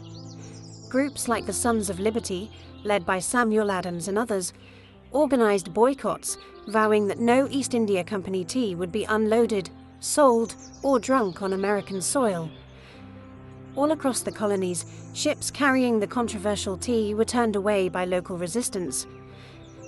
In ports from New York to Charleston, the message was clear: we will not be bought. But in Boston, fate twisted differently. 3 ships, the Dartmouth, the Eleanor, and the Beaver, arrived, anchored in the harbor, and sat there, refusing to leave. Royal officials insisted the tea be unloaded. The colonists refused. A deadlock grew, taut as a drawn bowstring. The tension was unbearable. A single act would break it, and history would never be the same again. As the British tea ships sat stubbornly anchored in Boston Harbor, the city itself transformed into a powder keg. Every day that passed without resolution tightened the tension. Boston wasn't just resisting, it was preparing for a fight. In taverns, churches, and public squares, angry colonists debated what to do. The Sons of Liberty, led by fiery voices like Samuel Adams, John Hancock, and Paul Revere, moved swiftly to organize resistance. They posted public notices calling on citizens to boycott British tea and held raucous meetings that swelled with farmers, artisans, and merchants alike. Each gathering added fuel to the fire. The Old South Meeting House became the nerve center of the resistance. Thousands crammed into the wooden hall, their breath fogging the air, their voices rising in defiance. Here, resolutions were passed, speeches were made, and tempers boiled. Each vote against the unloading of tea was another hammer blow against British authority. But while the people of Boston stood united, the clock was ticking. British law demanded that imported goods, like tea, be unloaded and the tax paid within 20 days. If the ships remained after the deadline, customs officials would seize the cargo and the tax would be collected by force. The Sons of Liberty understood that once the tax was paid, even under protest, the principle would be lost. It wasn't just about the tea anymore, it was about whether the colonies would accept being treated as subjects without rights, or whether they would stand and fight for their future. Meanwhile, the Royal Governor of Massachusetts, Thomas Hutchinson, dug in his heels. He refused to let the tea ships leave without unloading their cargo, demanding that the law be obeyed, colonial outrage be damned. To him, backing down meant admitting that mobs, not monarchs, ruled the colonies. Boston's standoff became a spectacle. Every man, woman, and child knew that something was coming. You could feel it in the air. That cold, sharp sense before a storm when the world holds its breath. All it would take was one spark to ignite an explosion. And somewhere among the crowded streets and crowded hearts of Boston, a decision was quietly taking shape, a plan that would echo across oceans and empires. December 16th, 1773, dawned grey and cold over Boston, a city balanced on the edge of history. For nearly 3 weeks, the tea ships had sat in the harbour like ticking bombs. Now, the final deadline had arrived. According to British law, the tea had to be unloaded and the tax paid within 20 days of a ship's arrival. If it wasn't, customs officials could seize the cargo, and British troops could be called in to enforce the law. Everyone knew it. Everyone knew what was at stake. If the tea came ashore, the principle was lost. If the colonists allowed it, even once, their cause, their claim to rights and liberty, would unravel. That morning, thousands of Bostonians and nearby colonists packed into the Old South Meeting House, the largest building in town. Some had walked miles through the icy countryside to be there. The meeting was so packed that men spilled out into the streets, straining to hear the fiery speeches echoing through the halls. Samuel Adams, the iron voice of rebellion, presided over the gathering. Speaker after speaker rose to denounce the Tea Act, to cry out against tyranny, to urge immediate action. But even among the defiants, uncertainty hung heavy. What could be done without sparking outright war? How could they stop the tea without opening the floodgates to brutal retaliation? As the afternoon wore on, riders galloped in with grim news. Governor Thomas Hutchinson remained unmoved. The ships would not be allowed to leave without unloading. The tea would be seized, the tax collected, the king's law enforced. The crowd buzzed with fury. The walls of the meeting house seemed to shudder with the force of it. Yet Samuel Adams stood calmly and spoke the words that signaled the end of debate. This meeting can do nothing more to save the country. A simple sentence, but everyone knew what it meant. There would be no more petitions, no more compromises. Action would be taken. Outside, a war whoop cut through the gathering gloom, the signal. Men disguised themselves quickly, smearing soot on their faces, donning blankets and feathers in crude imitation of Mohawk warriors. It wasn't about fooling anyone. It was about creating a symbol, a message no one could mistake. The deadline had passed. Boston would answer not with words, but with defiance. As twilight deepened over Boston on December 16, 1773, the quiet streets began to stir. Figures moved through the shadows. Ordinary men cloaked in rough blankets, their faces blackened with soot, some adorned with feathers. They weren't trying to fool anyone into believing they were real Mohawks. Their disguise was symbolic, an act of shedding their old identities, of taking a stand as something new, something fierce. By the dozens, they made their way to Griffin's Wharf, where the 3 tea ships, the Dartmouth, the Eleanor, and the Beaver, lay anchored. The harbour water churned cold and dark beneath them, thick with the sharp bite of winter air. There was no shouting, no drunken chaos. This was not a riot. It was a mission, carried out with calm, ruthless precision. Armed with hatchets and clubs, the disguised colonists swarmed the ships, overwhelming the few crew members still aboard. No harm came to the sailors. They were pushed aside, watched in silence as the operation began. Men split open the wooden chests with practiced blows, the fragrant smell of fresh tea spilling into the cold night air. Others heaved the crates overboard, their heavy splashes echoing across the still waters of the harbour. Chest after chest, 342 in total, was broken and dumped, until the black water swirled with thousands of pounds of tea leaves. Spectators watched from the wharf, silent, awed. British guards stationed nearby made no move to intervene. Whether from confusion, sympathy, or fear of escalating violence remains unclear. Some accounts suggest that even among British loyalists there was an understanding. Something had shifted, and there would be no stopping it tonight. The discipline was extraordinary. No cargo was stolen. No one raided the ships for valuables. Only the tea, the hated symbol of British oppression, was targeted. In a town where hunger and hardship were daily realities, the men could have easily turned the protest into an excuse for looting. They did not.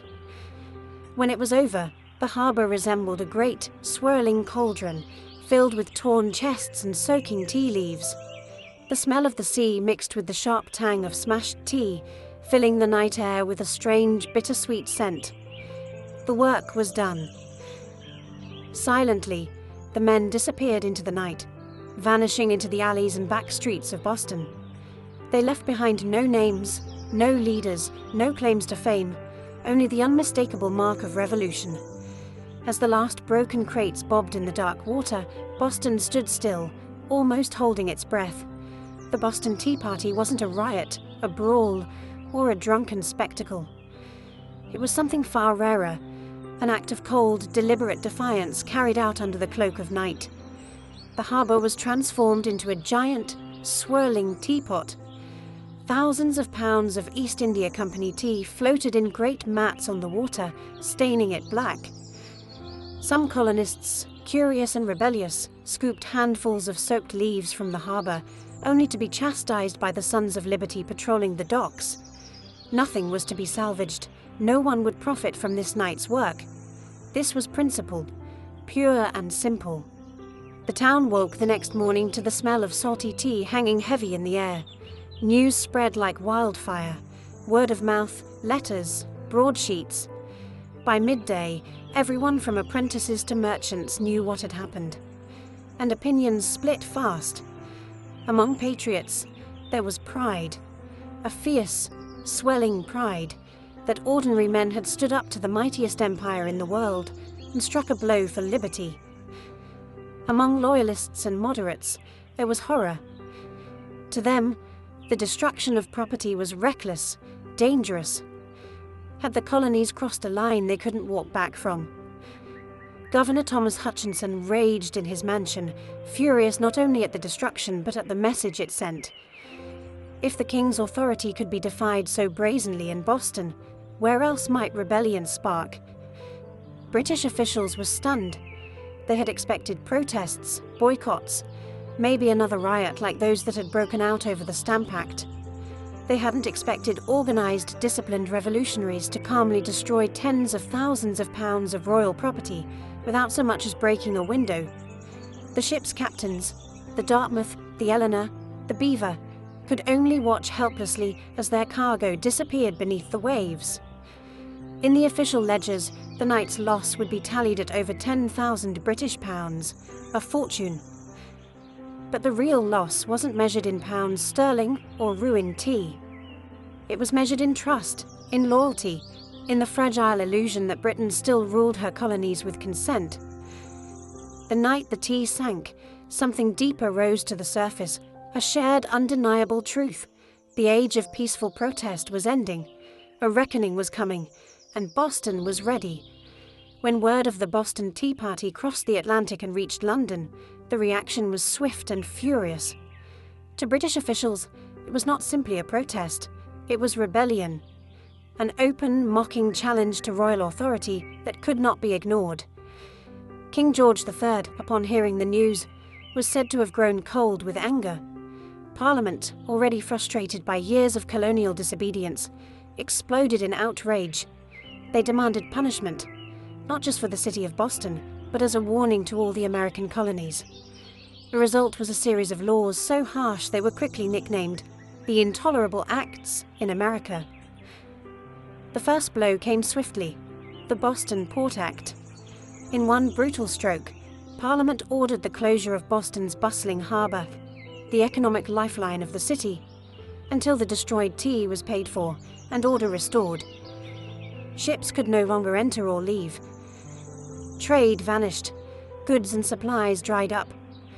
Boston, once vibrant and noisy, grew quiet, its docks eerily still. But the punishment didn't stop there. The Massachusetts Government Act stripped the colony of its self-governing rights, placing it firmly under the king's appointed officials. The Administration of Justice Act allowed royal officials accused of crimes to be tried back in Britain. a clear message that British authorities were untouchable. And to make sure the colony's new force was an option, British soldiers were quartered throughout Boston, living among the very citizens they were meant to subdue. The message was clear: rebellion would be crushed. Liberty was a luxury the Crown would no longer tolerate. But Parliament's heavy hand had an unintended effect. Instead of frightening the other colonies into submission, it outraged them. News of Boston's suffering, of its port closed, its people starving under martial law, stirred deep sympathy and righteous anger throughout America. Wagon loads of food and supplies poured into Boston from neighboring colonies. Letters of support, pledges of unity, and secret meetings began to weave the once fragmented colonies closer together. What had once been a Massachusetts problem was rapidly becoming an American one. In punishing Boston, Britain had hoped to make an example of them. Instead, they made Boston a symbol, a rallying cry for resistance. The flames of revolution, once flickering in isolated pockets, now began to blaze from colony to colony, and there would be no easy extinguishing them. The punishment of Boston sent shockwaves far beyond the rocky shores of Massachusetts. Across the 13 colonies, outrage turned into something far more dangerous for Britain: unity. For years, the colonies had acted like distant cousins, bickering and competing, separated by geography, religion, and trade rivalries. But when Parliament slammed Boston's harbour shut and stripped Massachusetts of its self-governance, Americans across the continent realized if it could happen to Boston, it could happen to anyone. From Virginia to Pennsylvania, South Carolina to New Hampshire, the response was swift. Colonists sent wagons full of food, supplies, and letters of solidarity to the suffering people of Boston. Town meetings buzzed with anger. Newspaper printers worked day and night to spread the news. The fight was no longer Boston's alone. It was everyone's. And so, in September 1774, something unprecedented happened. The First Continental Congress convened in Philadelphia. For the first time, representatives from 12 of the 13 colonies gathered under one roof to discuss a unified response. Men like George Washington, Patrick Henry, John Adams, and Samuel Adams, once merely regional figures, now stood together as architects of a movement that was growing larger by the day. Their goal, at least officially, was not yet full independence. Most still hoped for reconciliation, for a return to the old relationship of mutual respect under the British Crown. But beneath the polite debates and carefully worded petitions, a deeper understanding was taking root. The colonies could no longer afford to stand separately. At the Congress, they agreed to a sweeping boycott of British goods. They pledged mutual support in the face of further British aggression, and they made it clear any attack on one colony would be considered an attack on all. In taverns and meeting houses across the continent, ordinary people began using words that had once been whispered only in private: unity, resistance, liberty.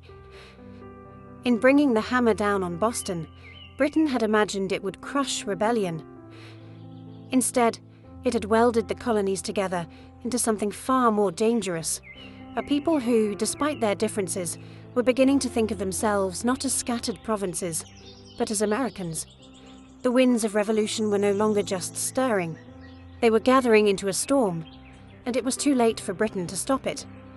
The night the tea sank into Boston Harbor, it wasn't just crates that were destroyed. It was the illusion that the American colonies could remain loyal subjects forever. The Boston Tea Party lit a spark that no king, no army, no distant parliament could ever snuff out. In the months that followed, that spark caught fire across the colonies. What had once been protests, boycotts, and polite petitions hardened into open resistance. Town militias began drilling openly. Storehouses filled with powder and shot. Men who had once toasted King George III in taverns now whispered about revolution under the same roofs. Boston became a symbol of sacrifice, battered but unbowed. The more Britain tried to tighten its grip, the more the colonies slipped through its fingers. Every ship that sailed past the closed, silent harbour of Boston was a silent reminder that tyranny had met its match in American defiance. When Parliament passed the Intolerable Acts, they intended to make an example out of Boston, to scare the other colonies into submission. Instead, they had created a martyr city, a rallying cry. From Georgia to New Hampshire, colonists realized that their fates were tied together. Resistance was no longer about tea, it was about survival, identity, freedom. By the spring of 1775, the tension reached a boiling point outside Boston, in the villages of Lexington and Concord. British troops, sent to confiscate colonial weapons, instead found armed farmers, ordinary men ready to defend their rights with musket fire. The first shots of the American Revolution rang out, a direct line traced back to the moment when men chose principle over profit and dumped a fortune's worth of tea into the harbour. The Boston Tea Party showed the world that revolution doesn't always announce itself with trumpets and banners. Sometimes it starts quietly, with a small group of determined people, standing in the cold, choosing defiance over fear. In dumping the tea, the colonists weren't just rejecting a tax. They were rejecting an empire. And though the road ahead would be bloody, bitter, and uncertain, one thing had become clear that night in Boston Harbor. The American colonies were no longer loyal subjects. They were something new, something dangerous. They were revolutionaries. And they were just getting started. All. Before the towering pyramids of Giza, before Mesopotamian cities buzzed with life, before Stonehenge stood against the sky, there was Corral.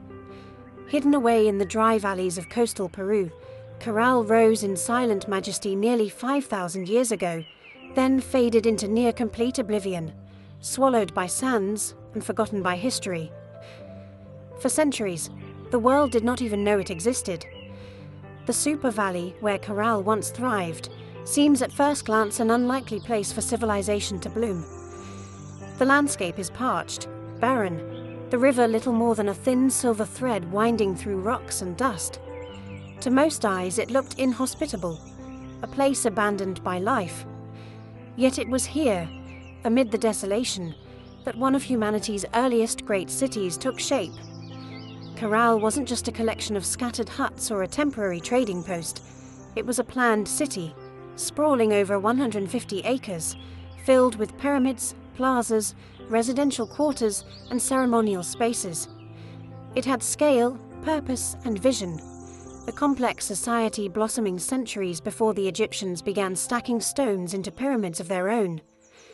The people of Corral achieved this without the wheel, without written language, without metal tools.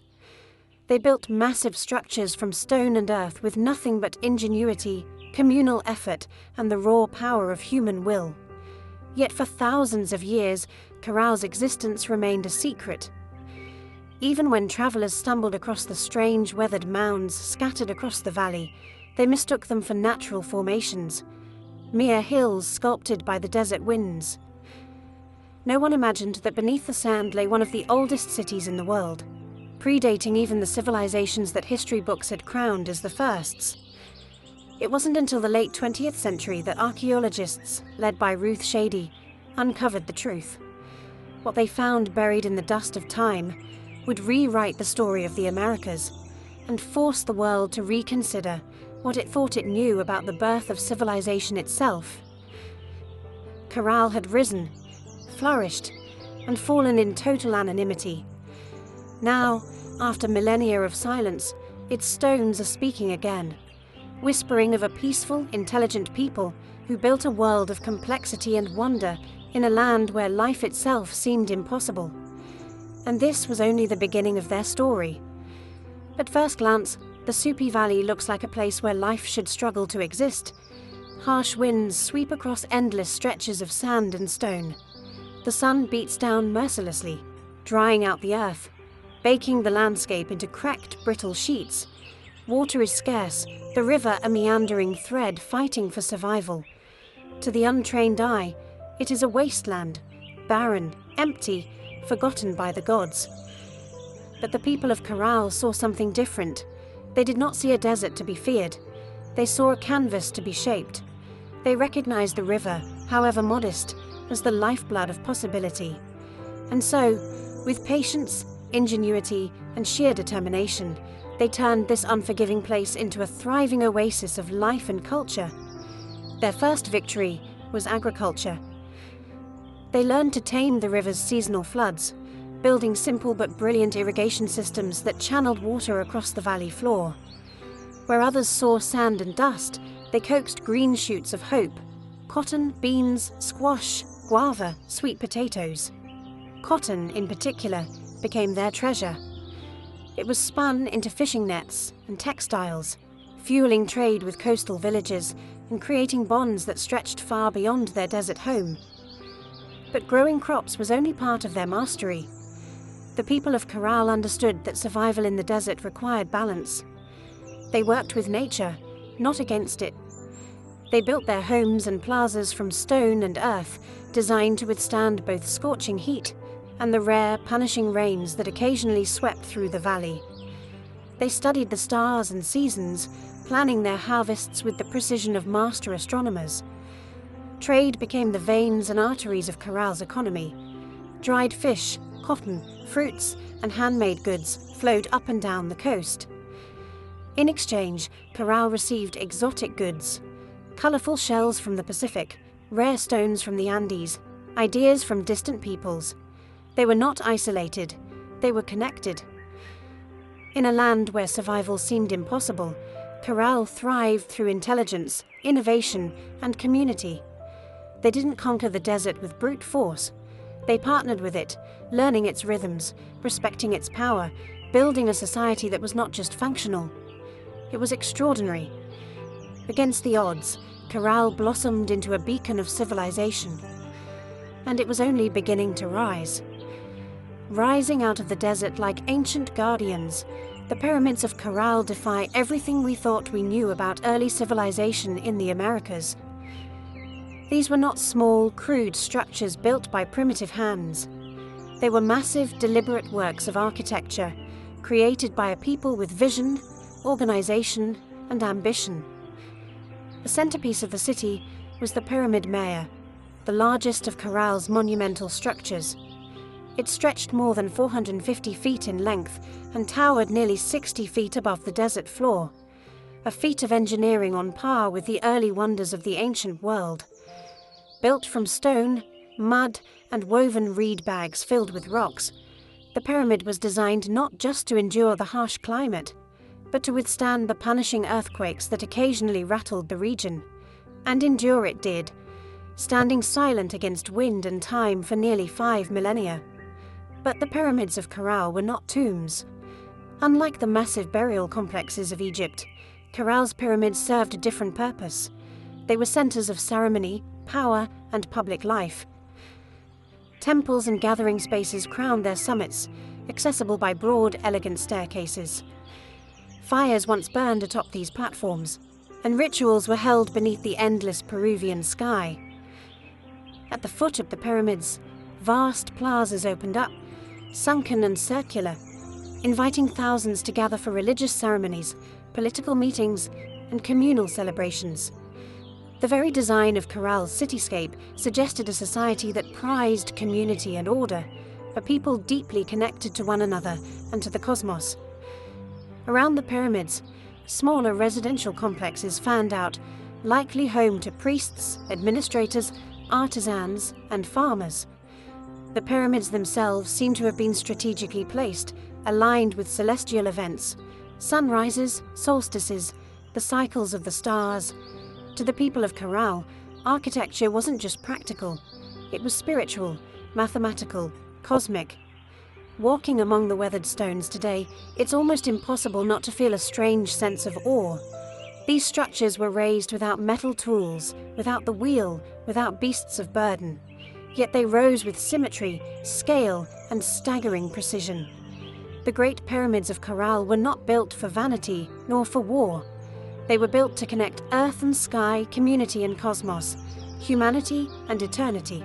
And they still whisper across the sands, telling a story that refuses to be forgotten. Among the ruins of Corral, there is something profoundly different, something that sets it apart from so many ancient civilizations. No weapons have been found buried beneath its sands. No defensive walls circle its plazas. No mass graves hint at bloody conquest or internal strife. Unlike the kingdoms that rose and fell through war, Corral was a society built on peace. It's a revelation that defies expectations. Here was a civilization that flourished not through violence, but through cooperation, trade, and shared belief. The people of Corral seem to have invested their energy not in armies or fortresses, but in architecture, astronomy, music, and communal life. Their plazas and pyramids weren't monuments to victory over enemies. They were centers of celebration, worship, and governance. This was a civilization that chose to gather rather than conquer, to negotiate rather than destroy. Trade was the lifeblood of Carroll's success. Cotton, grown along the fertile riverbanks, was spun into fishing nets that were traded with coastal communities. In return, Carroll received dried fish, an essential source of protein, and exotic goods from faraway places, colourful shells from the Pacific, precious stones from the highlands, and even rare tropical fruits from distant valleys. This wide network of trade stitched the region together, binding far-flung communities into a peaceful web of mutual benefit.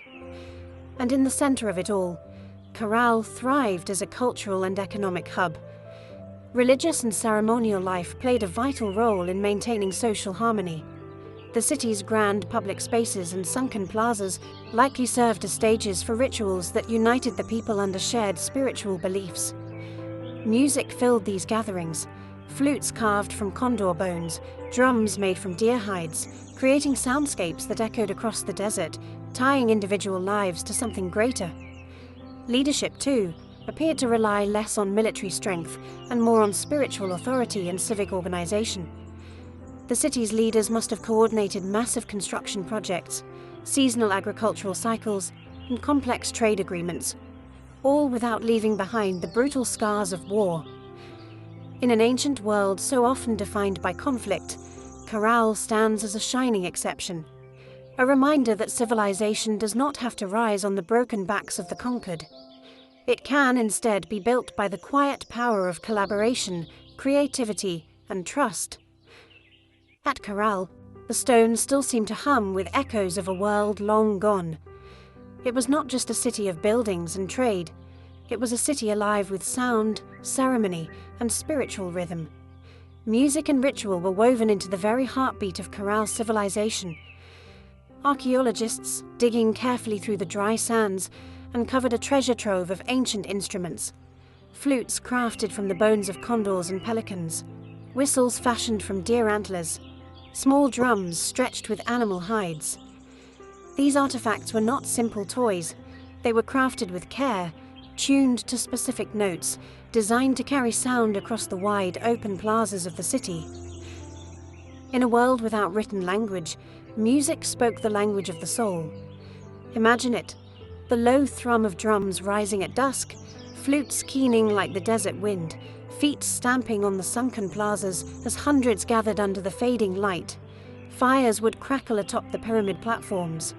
Priests, dressed in intricate woven garments, would chant to the gods of the river, the earth, the stars. In those moments, Corral was not just a city, it was a symphony. The layout of Corral itself suggests that ritual life was at its core. The grand plazas were not mere open spaces. They were stages for communal ceremonies, carefully designed to draw people together. The sunken circular courts acted like ancient amphitheatres, focusing sound and sight onto the rituals performed at their centres. And above them all, the pyramids loomed, not as tombs, but as sacred mountains built by human hands, linking the earth to the heavens. Rituals likely marked the turning of the seasons, the cycles of planting and harvest, the movements of the stars. Music was not just entertainment. It was a bridge between people, between nature and the divine, between the known and the mysteries beyond. No violent murals, no terrifying gods of war, no bloodthirsty sacrifices. In Corral, the spiritual world seems to have been one of harmony, celebration, and reverence. Even today, when the desert wind whistles through the ruins, you can almost hear it. The faint strains of ancient music, the forgotten songs of a people who found beauty, meaning and connection in the heart of the harsh, endless sands. Carol wasn't just a place of music, trade and ritual. It was a marvel of engineering, a testament to human ingenuity in one of the harshest landscapes on Earth. Without metal tools, without the wheel, without draft animals, the people of Caral shaped a city of stone and earth that has endured nearly 5,000 years. Their achievements were astonishing.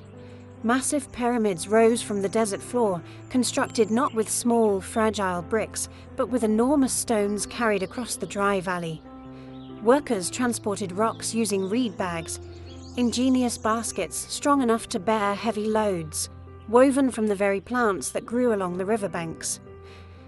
Layer upon layer, they built with care, stacking stone and filling the interiors with rubble to create structures that could withstand not only time, but nature's fury.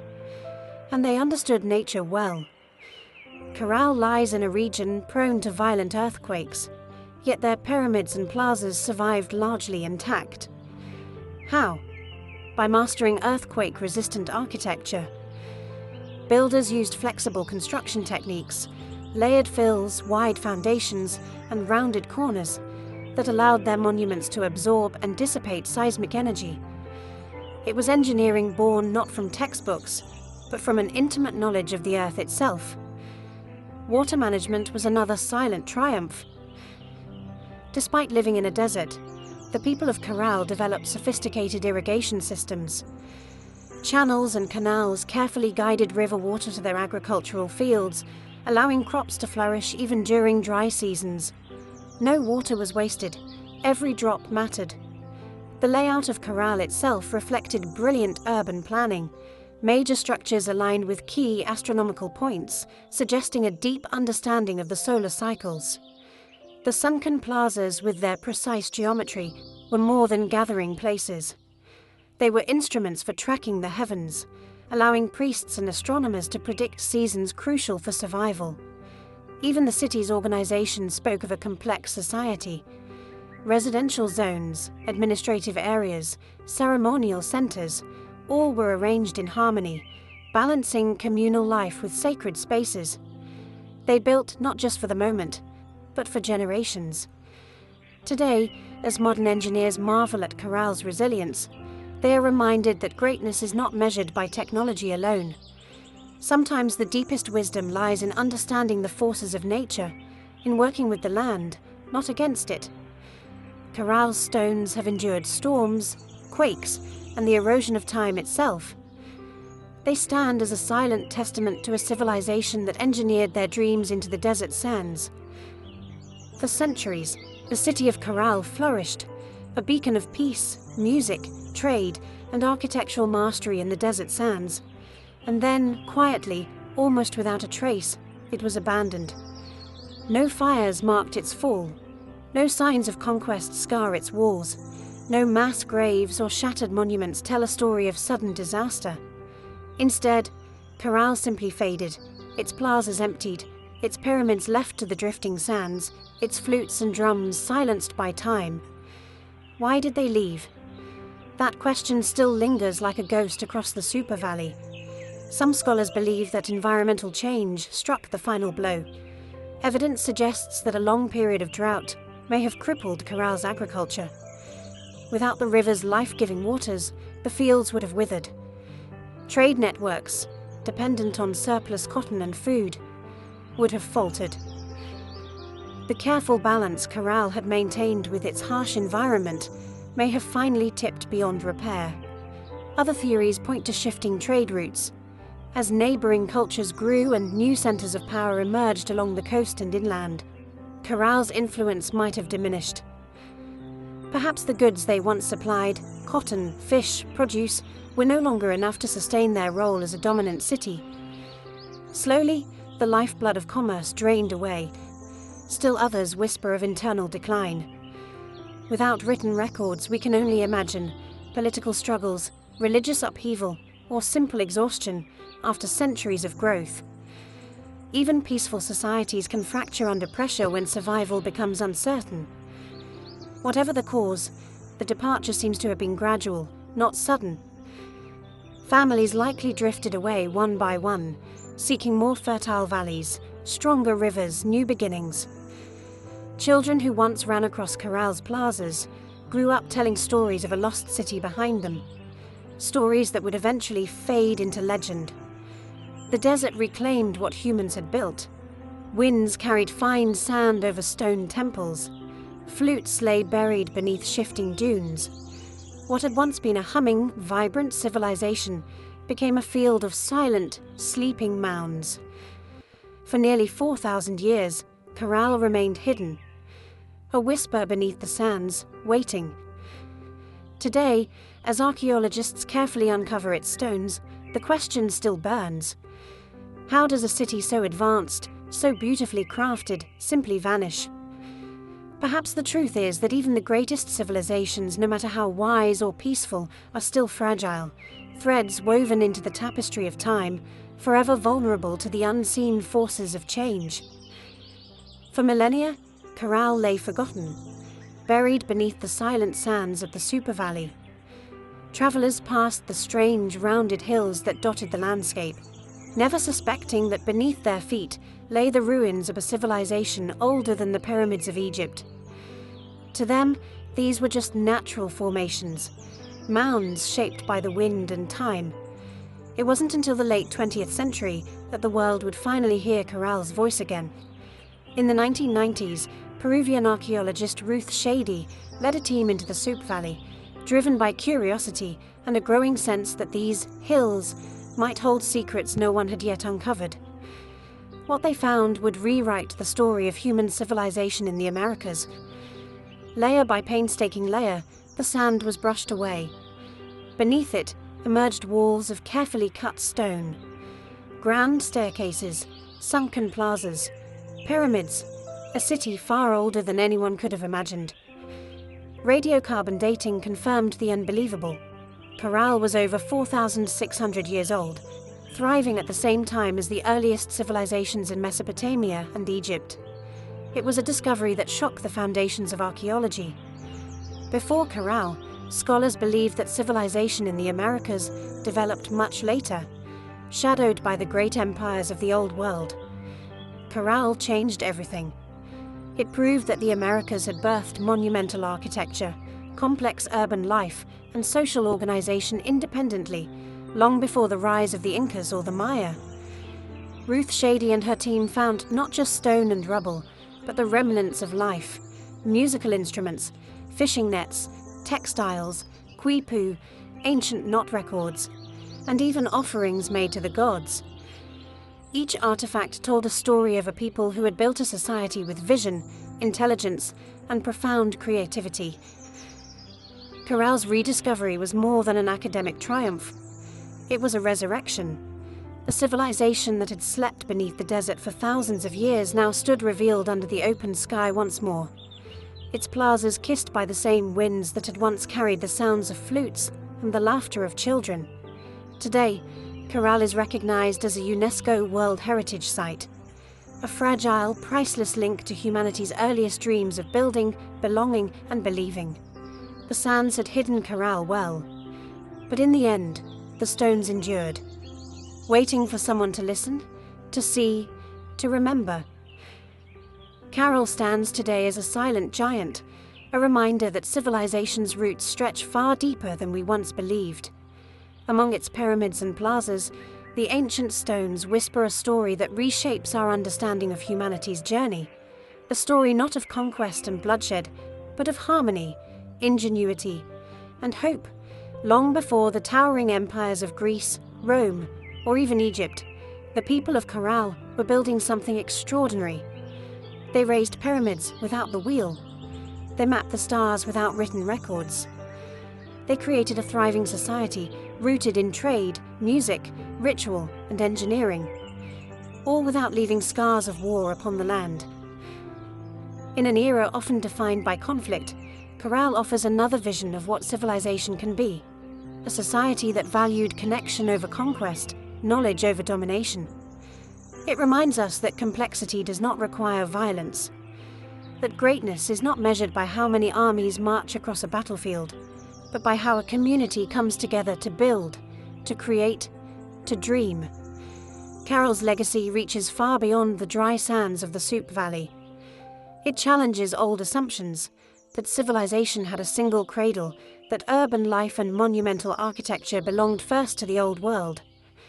Corral proves that humanity's spirit of innovation and aspiration arose independently in many corners of the earth, shaped by different hands, but driven by the same eternal desires: to endure, to celebrate, to reach toward the divine. Today, walking among Corral's weathered ruins, you can almost hear it: the pulse of drums, the low hum of flutes, the murmur of traders bargaining in the plazas, the laughter of children racing through stone alleys under a sky of endless stars. Their lives, their dreams, their stories are still with us, etched into the bones of the earth. Corral teaches us that even when civilizations fall, their spirit can endure, sleeping under sands, waiting to be remembered, waiting to inspire again. In the great timeline of human history, Corral shines not just as a relic of the past, but as a beacon for the future. A reminder that, even in the harshest deserts, even under the heaviest sands, the seeds of wonder, wisdom, and peace can take root and build a world that reaches for the stars.